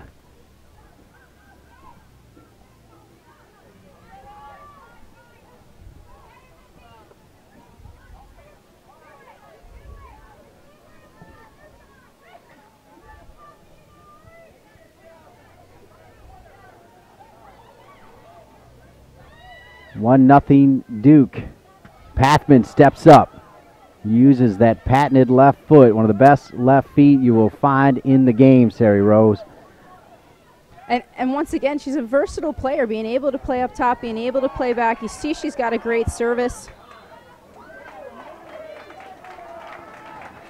Maddie Sims mixes it up but gets the foul. Christina Givens quickly plays it out wide. Here comes Cobb on the run. Cobb taking on Del Pazzo, earns a corner kick. Corner kick, Duke. And this is where we're going to see if DeCesar can get her head on it. She's so dangerous in the air. Corner kick, Duke. Number 24, Molly Pathman. They're going to look for Anasi. They're going to look for DeCesar. They're going to look for Allen. Here comes Pathman. All right, now watch his left foot. Pathman, driven across. Finds the head of Anasi. It'll go off of Anasi.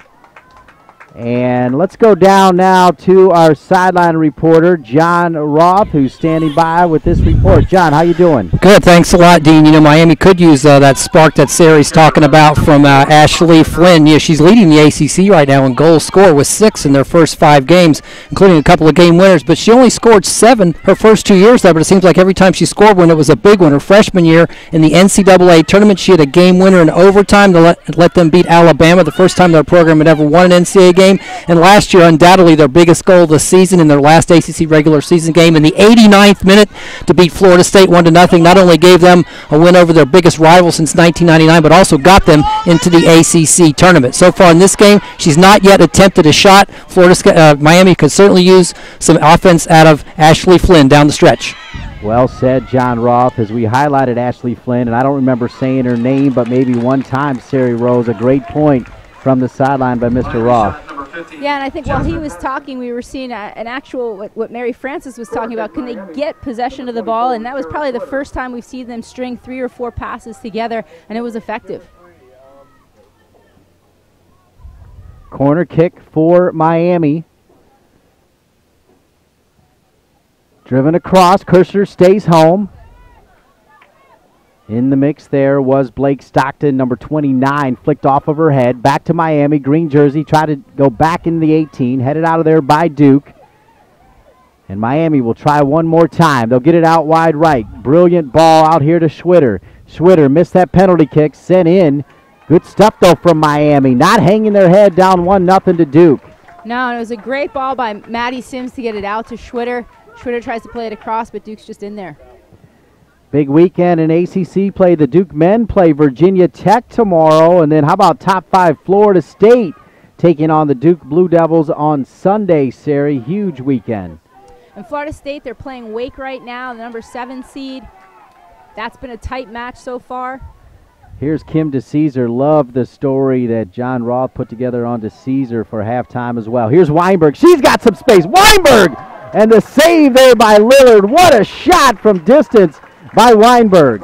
And that was that right-footed bomb that she can hit. She's a lefty, but she loves to cut inside. And just a fantastic shot.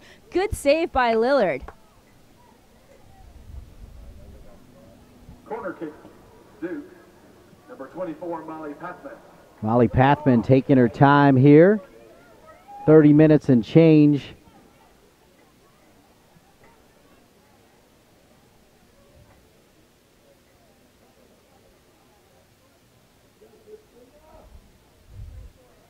Driven across, still loose. Good clearance there by Stockton.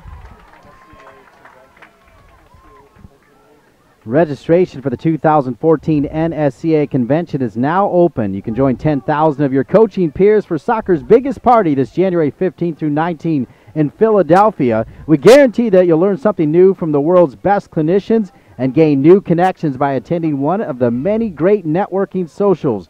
You can even get your coaching diploma during the week. Visit nscaa.com/convention for all event details.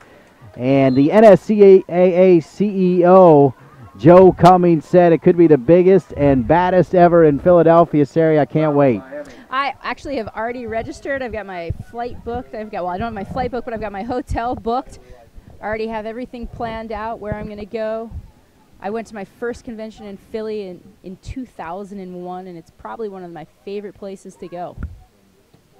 Molly Pathman driven in with her left foot. Pretty good ball. Bounces around and hit it in. And Duke now 2-0. Caitlin Kerr with the goal.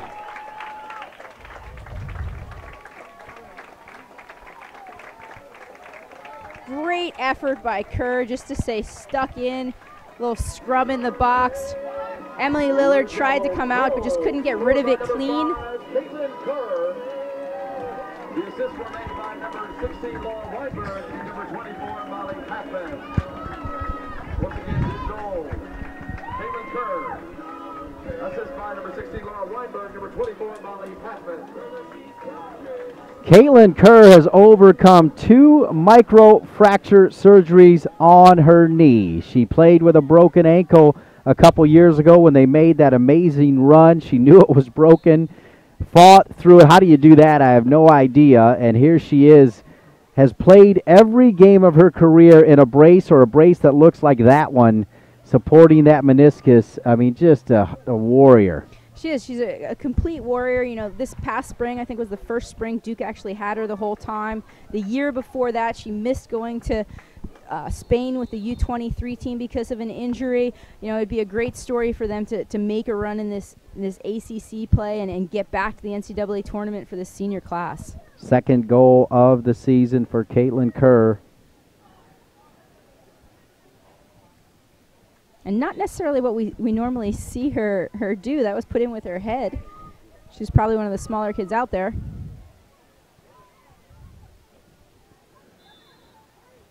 Another foul here. This one on Duke.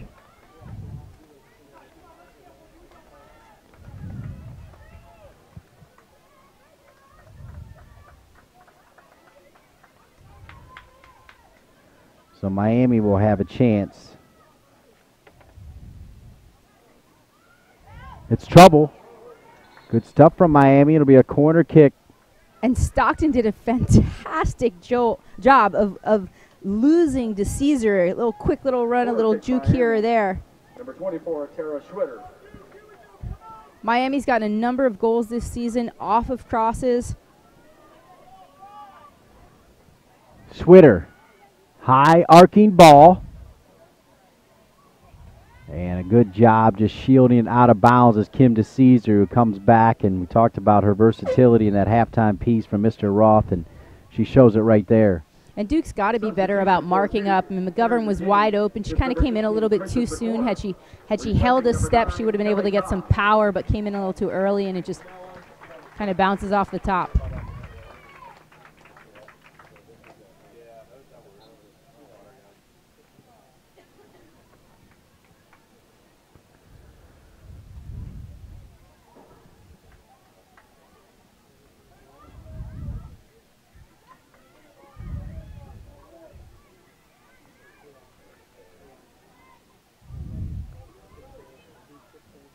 We talked about getting a little bit of a rest. Kelly Cobb's another kid who's fought injuries most of her career here at Duke. So they're up 2 goals. Not that they're going to rest on their laurels, but Krizia is just a little gnat out there. So quick, so feisty. They give Cobb a chance to get a break because they do have another tough game on Sunday. Hard foul there on number 27 coming in on Payne. That's Ali Andrini. Andrini comes in hard, and Andrini may get a card for that. She does. Allie Andrini now will go in the books as Duke on top 2-0.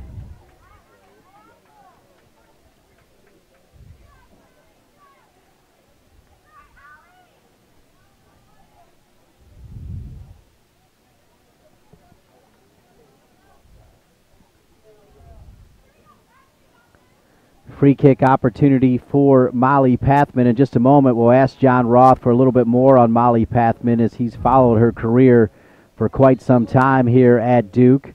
And Pathman will send this one in. Flicked out of bounds. It'll be a goal kick. Let's go down to John Roth for a little bit more on Molly Pathman. What a great career at Duke, John. Absolutely, Dean. And, you see her quite a bit taking those set-piece free kicks, corner kicks. She sets up a lot of Duke's offense with that. But she's also probably one of the more well-traveled players in women's college soccer. I mean, she made her first trip for soccer with the ODP program when she was only 13 years old, going to Costa Rica. And since then, she's been to Portugal, Italy, Brazil, Spain multiple times, Panama, and 2 U20 World Cup appearances, once in Germany and once in Japan. This past summer, she trained with the under-23 teams. She told me once her favorite trip, though, was when the U16s went to Brazil because they got to see more of the country, not just the soccer field. She was involved in that play right there a moment ago as Duke handling the pressure from Miami. What a great career for Molly Pathman, though. Yeah, and if we look at that play right there, Mary Frances Monroe, Kate Dylag, and Chris White are upset because they thought that was a pass back. Once again, a little bit of referee discretion. Was it a controlled pass, or did it kind of just hit off her foot and go back to Kirshner? And you saw Kirshner even hesitate a little to pick that up. But had the referee decide to call that a pass back, that would have been dangerous.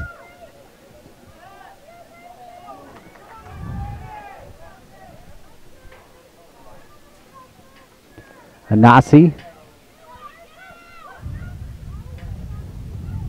Here's Rabin, the freshman that Robbie Church cannot say enough good things about. And, of course, Rabin comes in, and we talked about the fact she also can train under Carla Overbeck. Natasha Anasi, who's from Arlington, Texas. That's where Carla Overbeck's from. And Anasi really said that has helped her game develop so much because it's about the detail. Carla Overbeck, just the detail. When they watch film, the little tiny details that take your level from, A to A++.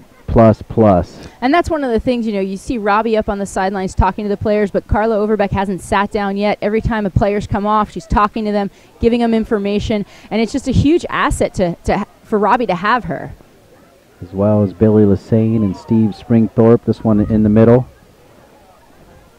Here's Kerr with the second goal for the Duke Blue Devils, settling it down now. You get the feeling under Mary Frances Monroe, though, as they get to know their new coach, that the Miami Hurricanes, coming in here with a 5-0-0 record, will be a team that will surprise some ACC teams. And they are. They're still a relatively young team. They've come in. They've didn't have a spring season with their coach. So they came in, and everything that they're learning is new. It's only been a month and a half, and so they're definitely going to develop. And then I think, she's going to start to be able to bring in her own players, too, which is going to help them when the future comes. So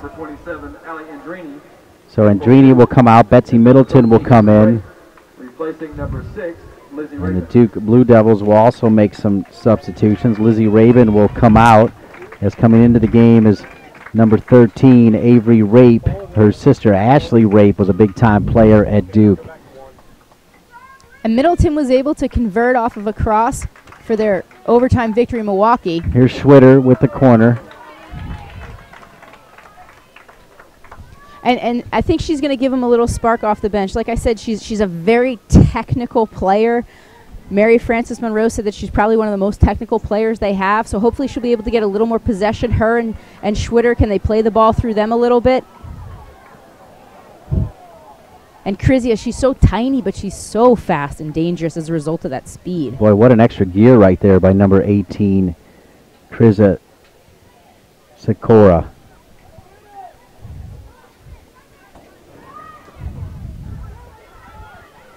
Two nothing Duke Blue Devils. It is Miami trying to answer here a little bit in the second half. This one played out of bounds.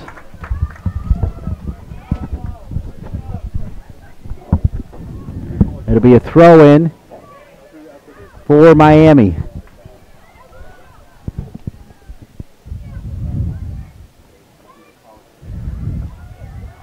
And as that one rolls out of bounds, Dean Linke delighted to be joined in the booth by Chris Kennedy, the Senior Deputy Director of Athletics here for the Duke Blue Devils. As Mr. Kennedy joins us in the booth, a 1971 graduate of Georgetown. Delighted to be with you here, Mr. Kennedy. Great to be here. Obviously, the job that Robbie Church has done building the women's soccer program to one of the top in the nation. Talk about the great job that he's done. Well, you know, Robbie took over a program that was already on pretty solid footing, but he's taken it to another level. You know, he's in recruiting and in the style of play and in just general coaching. He's really put Duke among the elite. Entering the game for Duke. Joined up in the booth here by Chris Kennedy. Under his oversight, Duke has won the College Academic Achievement Award a record 12 times, including 5 consecutive years from 93 to 97 for the graduation rate of its football student athletes. And boy, when you think Duke, you think student athlete.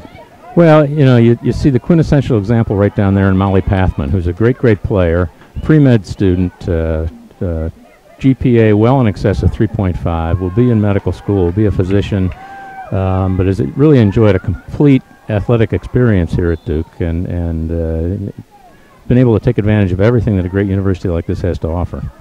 Hearing the voice of Chris Kennedy, the Senior Deputy Director of Athletics here at Duke, and of course the Duke soccer lacrosse facilities at the beautiful Koskinen Stadium will get a new look following this season. A new press box and bleachers will be constructed, as well as a track will be installed around the turf behind the stadium for track and field teams. Just talk a little bit about it. So some exciting information right there. Well, that's right, and it's part of a larger facilities upgrade that will involve both Wallace Wade Stadium and Cameron Indoor Stadium, but it'll start right here in Koskinen with a track stadium installed behind here and a new press box. You know, what we're standing in right now can only generously be called sort of a lean-to, and from your camera angle that you're looking at right now, you can see that it really isn't high enough. It's not adequate for the level of play and the level of a program this is, so that starting at the end of the fall season, the new tower will be built here that'll serve as a press box both for soccer and lacrosse on one side and track on the other. It'll be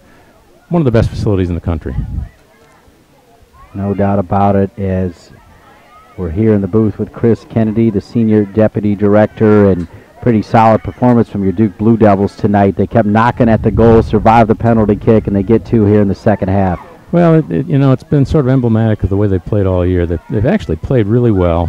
You know, they've had significant injury issues, especially in the midfield. They've consistently outshot their opponents game after game and just haven't been able to put the ball in the net. And tonight they finally broken through a little bit with 21 minutes to go. Finally, Chris, speaking of breaking through, the football team looking good as well for Duke. Talk about some of your other programs. Well, we have 26 programs, and you know, they're all good enough that we were in the top 10, or I guess 12th this last year in the Directors' Cup. And speaking particularly of football, you know, I've been around since 1973 and followed Duke football since then, and I can say that, and closely involved with the program, I can say that right now we have the deepest, most athletic group of football players at Duke since I've been here, since in the last 40 years. So I think the future is very bright for Duke football and for all of Duke athletics. Listen, we always love coming over to Koskinen. It's a great place, great coaches, Robbie Church, John Kerr on the men's side, their staff, everybody, Lindy, everybody just really rolls out the red carpet. We appreciate it. No, thank you. All right, Chris Kennedy, delighted to be with you here as we roll on at halftime. Duke on top of Miami by a score of 2-0. 20 minutes left here in the first half. In the second half, rather, as we roll on. Dean, I could go another 25 minutes if you want. 45 minutes. Well said. 2-0 Duke. How could I forget the first half? It was end-to-end and super exciting as well, Sari. Penalty kick save there by Kirshner. And Duke's made a couple of subs this half. I think one of the things that Miami's going to look at is that Avery Rape and the center back. You know, she hasn't gotten a ton of minutes. She's been a little out of position in the early on that we've seen her in here. Youth clubs and players want to be noticed by the top college programs, and the NSCAA can help. Through its partnership with Elite Tournaments, the NSCAA College Showcase connects you with college coaches so you can show off your talents. Clubs, players, and college coaches can find more information at nscaa.com/events. 2-0 Duke, second half. Right at 19 minutes left here in this one, Sari Rose, and Duke looks to be in control. Yeah, the second goal has definitely taken a little bit of the wind out of the sails of Miami. At the same time, you know, they've been known for some late game dramatics, and so we'll see if maybe Ashley Flynn can get something going. Patterson's also had a couple of opportunities.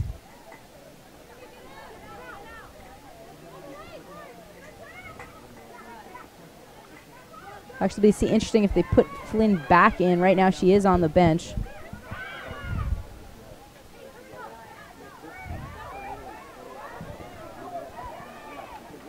We mentioned Duke. You think of Duke basketball, and Robbie Church loves his Duke basketball as well. His son is a basketball coach. Spent some time with Coach K. There's now Robbie Church getting ready to go to his bench.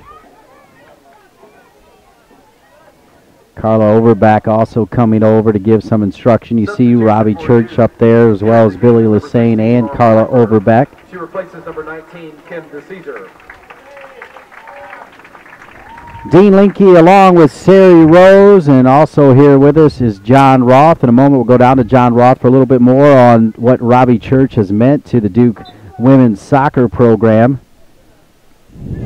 As this one is thrown in. That's something we haven't mentioned, but they have a player on their team, Anastasia Hunt, who was involved in those was involved in the Oklahoma. She's got a home in Oklahoma that was destroyed this past year, and so each game they've had a fundraiser for her to help her family rebuild.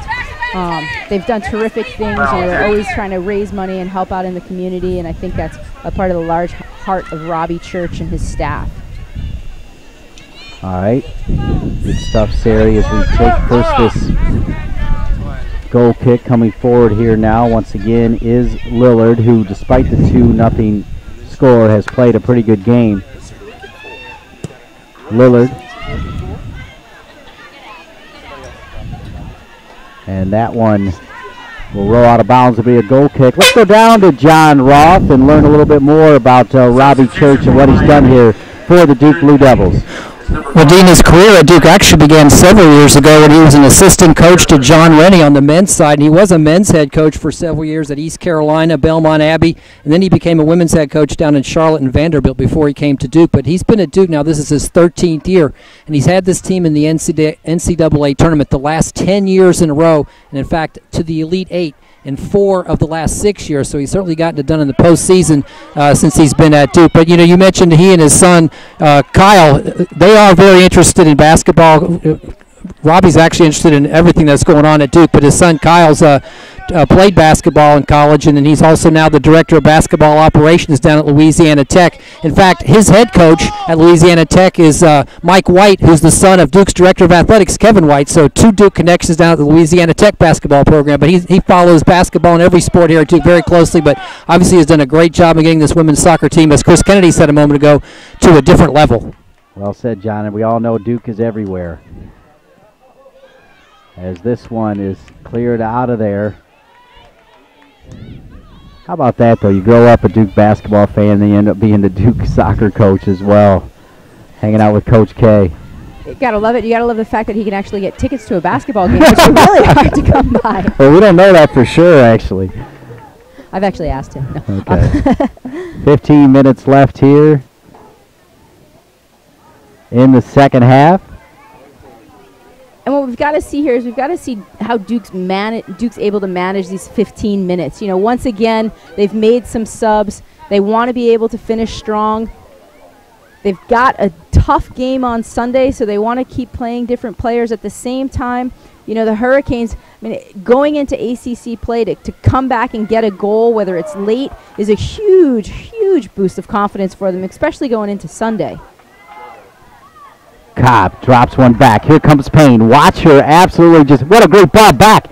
Plays it to Cobb. I thought she was going to keep going, and then Cobb takes a shot. How did she get that off with her left foot, falling back, but over the crossbar? And we see here a nice little ball in. You know, once again, good little ball in. I would have liked her maybe to try and hold it and play somebody who was a little more open. We had Stockton kind of recovering, and so it put Cobb in a tough decision or a tough situation right there. Cobb, who had 6 shots twice in her freshman year, as we told you earlier, now over that here at Koskinen Stadium in Durham, North Carolina. She's been very active, would like to knock one in the net. And the Duke fans don't like that foul. Is taken to the ground there, number 13, Avery Rape. And that's one of the first times we've been able to really take a good look at Ashley Flynn, who might be a little frustrated. Yeah, and we talked about her being calm and composed, but definitely you see the frustration there.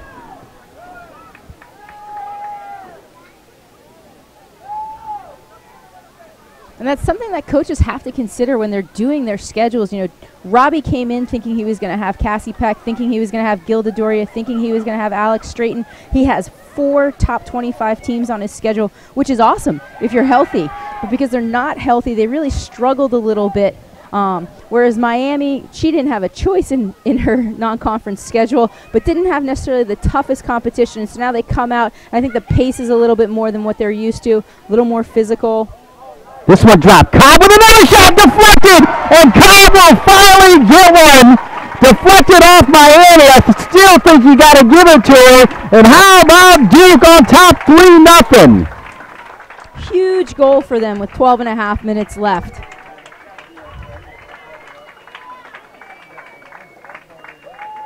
Tell me they're going to give it to her, right? I mean, it was on frame, deflected off. You got to give her the goal. Definitely they're going to give it to her. I don't think there's a question in their mind. But I think the other thing about this is they open ACC play. They're able to get 3 goals. They've been able to, Cobb's been able to score. We've been able to see Kerr score. We've had a number of different scores. Now he's going to go in. He's going to give some of those players a rest. A little more confident with 12 minutes left. You know, the other thing I like about that goal is the fact that it came from a build-up and it wasn't them trying to just lump something in the box, but they actually were able to play with that technical ability and that finesse that's the caliber of the players out there. Well said. Sari Rose up here in the booth. John Roth down on the sideline. Dean Linke with you as well. Delighted to be with you here on NSCAA TV as the Duke Blue Devils putting on a clinic here in the second half against a very good Miami team that, as Sari Rose said, as they get used to the pace of ACC play under new head coach Mary Frances Monroe, who's got a twin sister, Jean Marie Monroe, as named after the Saints, good Catholic family. The Monroes grew up in Long Island. Gotta love the Northern girl. Started her career at UConn, then transferred into UCLA. Fantastic player. Like I said, she's trying to build a little different mentality here. You know, they want to teach the game. She's detail-oriented. She told me one of her highlights, actually, with the national team, ironic ties back to Carla Overbeck. At her retirement game, she actually came on as a sub for Mia Hamm. So you're playing in Carla Overbeck's retirement game, and you come on for Mia Hamm. How do you forget that? Unbelievable. And I think those experiences are what make great coaches. The opportunity of played at a high level, trained at a high level, that exposure is huge, and she brings that into her team now.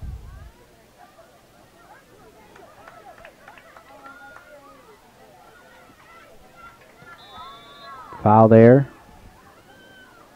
You look at Robbie Church, you know, one of his early starts was at Charlotte, was able to spend time there, built the program, got them to the NCAAs, and was able to jump to, you know, a bigger program, better funded. And same thing with Mary Frances. For the success she had at Albany is tremendous.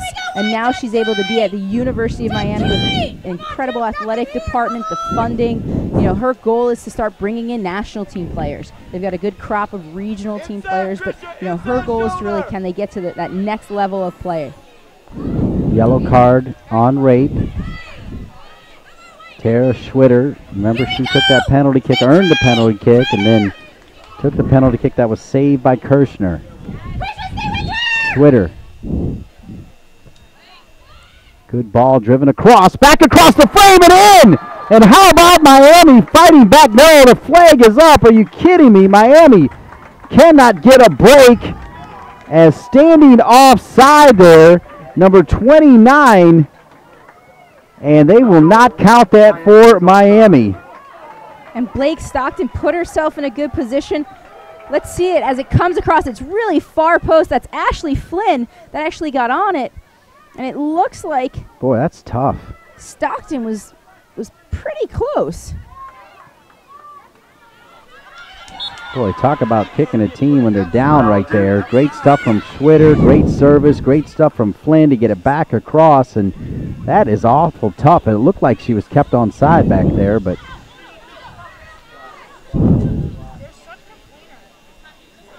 When we're looking at this, you know, Miami's dangerous on these type of plays, even at the end here. Once again, can they get a goal? Can they get that little boost after a tough match?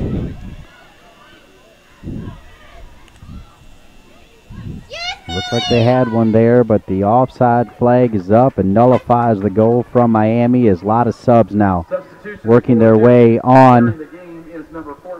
Let's go down to our sideline for another report from John Roth. Well, Dean Sari was talking a moment ago about Mary Frances Monroe's outstanding career in college. She began at UConn, and actually she told me before the game her very first game as a college player was against Duke. But it wasn't here. It was up at UConn. But, you know, the job she's doing with this Miami team in just a couple of months, one of the phrases she keeps using is trying to instill a competitive mentality throughout training. You know, win every ball in training. Prove yourself every game.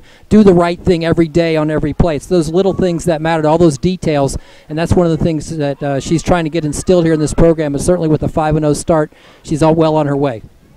Thank you, John. Delighted to have you with us here in Durham, Koskinen Stadium. You know, when we talk about that mentality, they're down 3-0, there's 9 minutes left, but they're not quitting. They've had a number of opportunities, and the thing that I think I like about her the most is when I talked to her, she was very much about her team, teaching them, and how she addresses the players. Very positive, wants them to learn, you know, knows when she needs to be hard, but also knows when she needs to kind of be a little gentler. And I think, you know, I envision her taking this game and not focusing on, oh, we missed this and oh, we missed that, but hey, we got that opportunity. We got that opportunity. And really spinning it in a way that the kids are going to learn from it.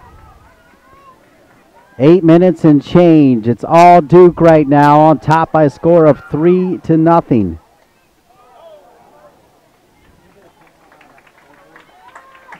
Shot by number 2, Audrey Gibson. Robbie Church emptying the bench.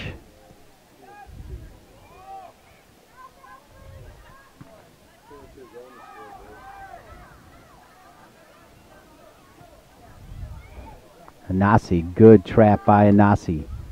Played out wide to Christina Gibbons. What a bright future number 31 has here wearing the Duke white. I think I've probably been the most impressed with her and her play out of the back. You know, once again, she was a good player. Doesn't have the experiences of Tony Payne. Doesn't have necessarily the experiences of Maddie Allen, but really has been tremendous for him. Part of that great program with Damon Nahas and Castle that won a couple ECNL national championships. Eddie Radwanski's got a couple players from that team as well, and that Clemson women's soccer team, which will be, I think, a much better team in the ACC this year, Clemson. Yeah, you know, what Eddie was able to do at UNCG is just absolutely amazing. And, you know, his opportunity to be at an ACC school, a little more funding, you know, definitely the reputation. You know, he's had to rebuild a lot. You know, after Tracy Leone left, they fell on a couple of hard years. But I think he's doing the right things there, and he's definitely bringing in some of the top recruits. Duke now making some changes in the back. Another foul there on rape. Patterson stays with it. Coming back in support here is Katie Colas. And it'll be a throw in Duke. Yeah, this game right now is an opportunity for for Robbie to see what some other players have, to give some players a chance. He's had some issues with injuries, so he's really got to get kids exposed, and he's got to see where some kids can play in case other things happen.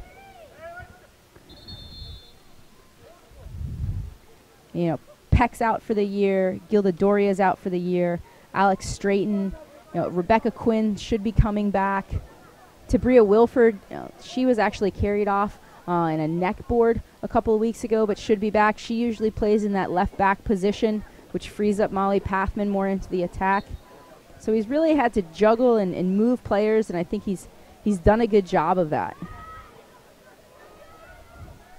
Here's trouble. Patterson trying to stay with it as Duke going to the bench, and in a battle right there, number 25, Anastasia Hunt, the junior from Moore, Oklahoma, that you talked about.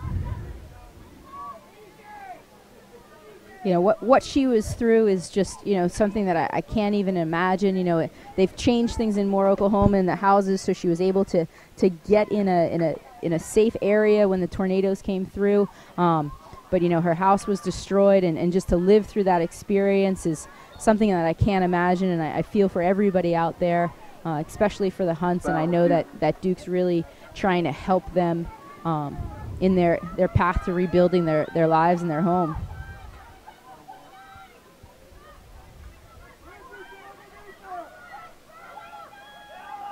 Lillard coming all the way past midfield to bomb one inside the box, and a good shot. Saved again there by Kirshner. What a weapon, though, Lillard. Great service from distance. It's one of those things. Tara Campbell, a few years back at Duke, used to take shots from him. We see it here. It comes in, able to get on the end of it, but, floating in, so Kirshner makes a good save.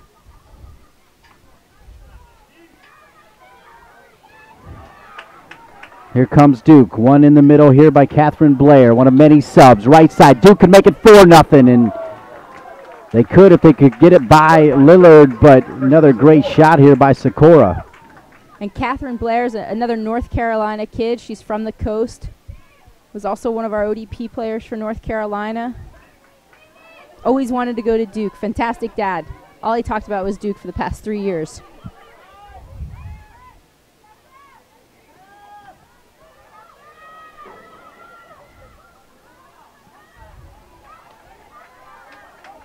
Here comes Hunt. Played up top, trying to find Audrey Gibson, number 2, as so many players getting looks here. Now on it, number 15, Carol Wilson. Wilson trying to play it back, wearing that bandage on her left wrist. Closing in quickly, Avery Rape. Good stuff to win it back here by Katie Colas. All the subs looking good here for Duke as they get an opportunity to play in ACC action with a 3-0 lead. I like what Robbie Church has done. And it's smart, especially with a team riddled with injuries. There's no point in keeping those players out there, especially if things are going to get a little chippy maybe in the final minutes.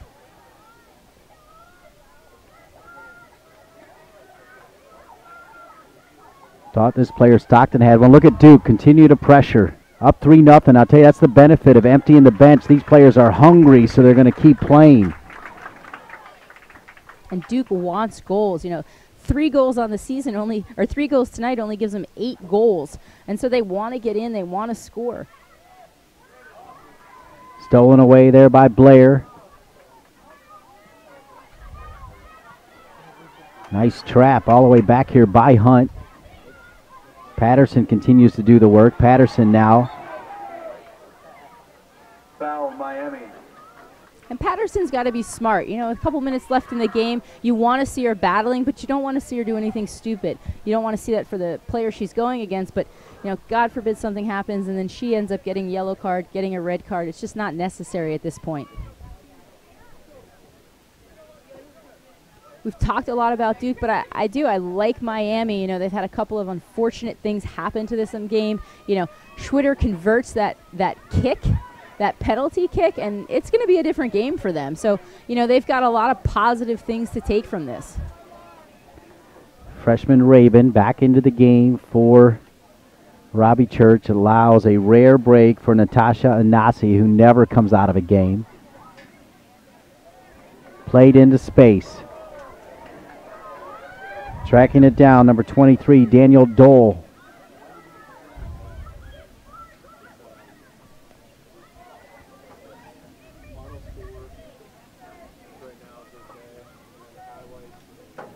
Dull trying to combine with Gibson. Daniel Dull. 1:30 left here.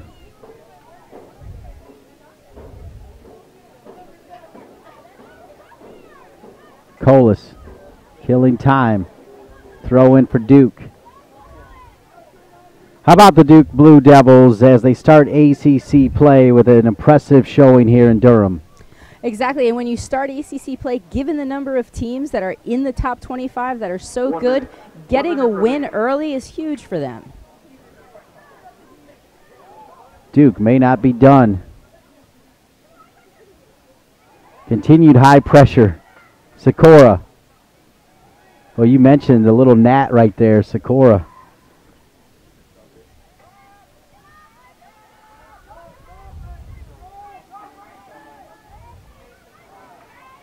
Rape able to win it. Boy, Robbie Church can take so much here from the fact that 9 players off the bench getting some quality minutes against a very good Miami team, and Duke will now run down the clock. And if you look at the ACC with all of the changes, you know, it used to be that sort of the worst trip was to have to, you know, fly to Miami and have to play Florida State one day and then Miami. And now with it expanding, these road trips are even tougher on these teams. So get your kids a rest, get your kids a sub, get the win, and get out of there.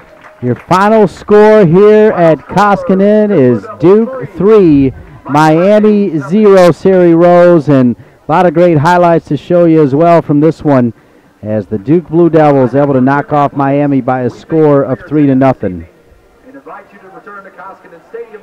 And here's that Tony Payne goal, just unbelievable, puts it in the corner, nothing Lillard can do, and she had been terrific all game up to that point. Information on Blue Devil women's soccer, log on to the official website of Duke Athletics at goduke.com.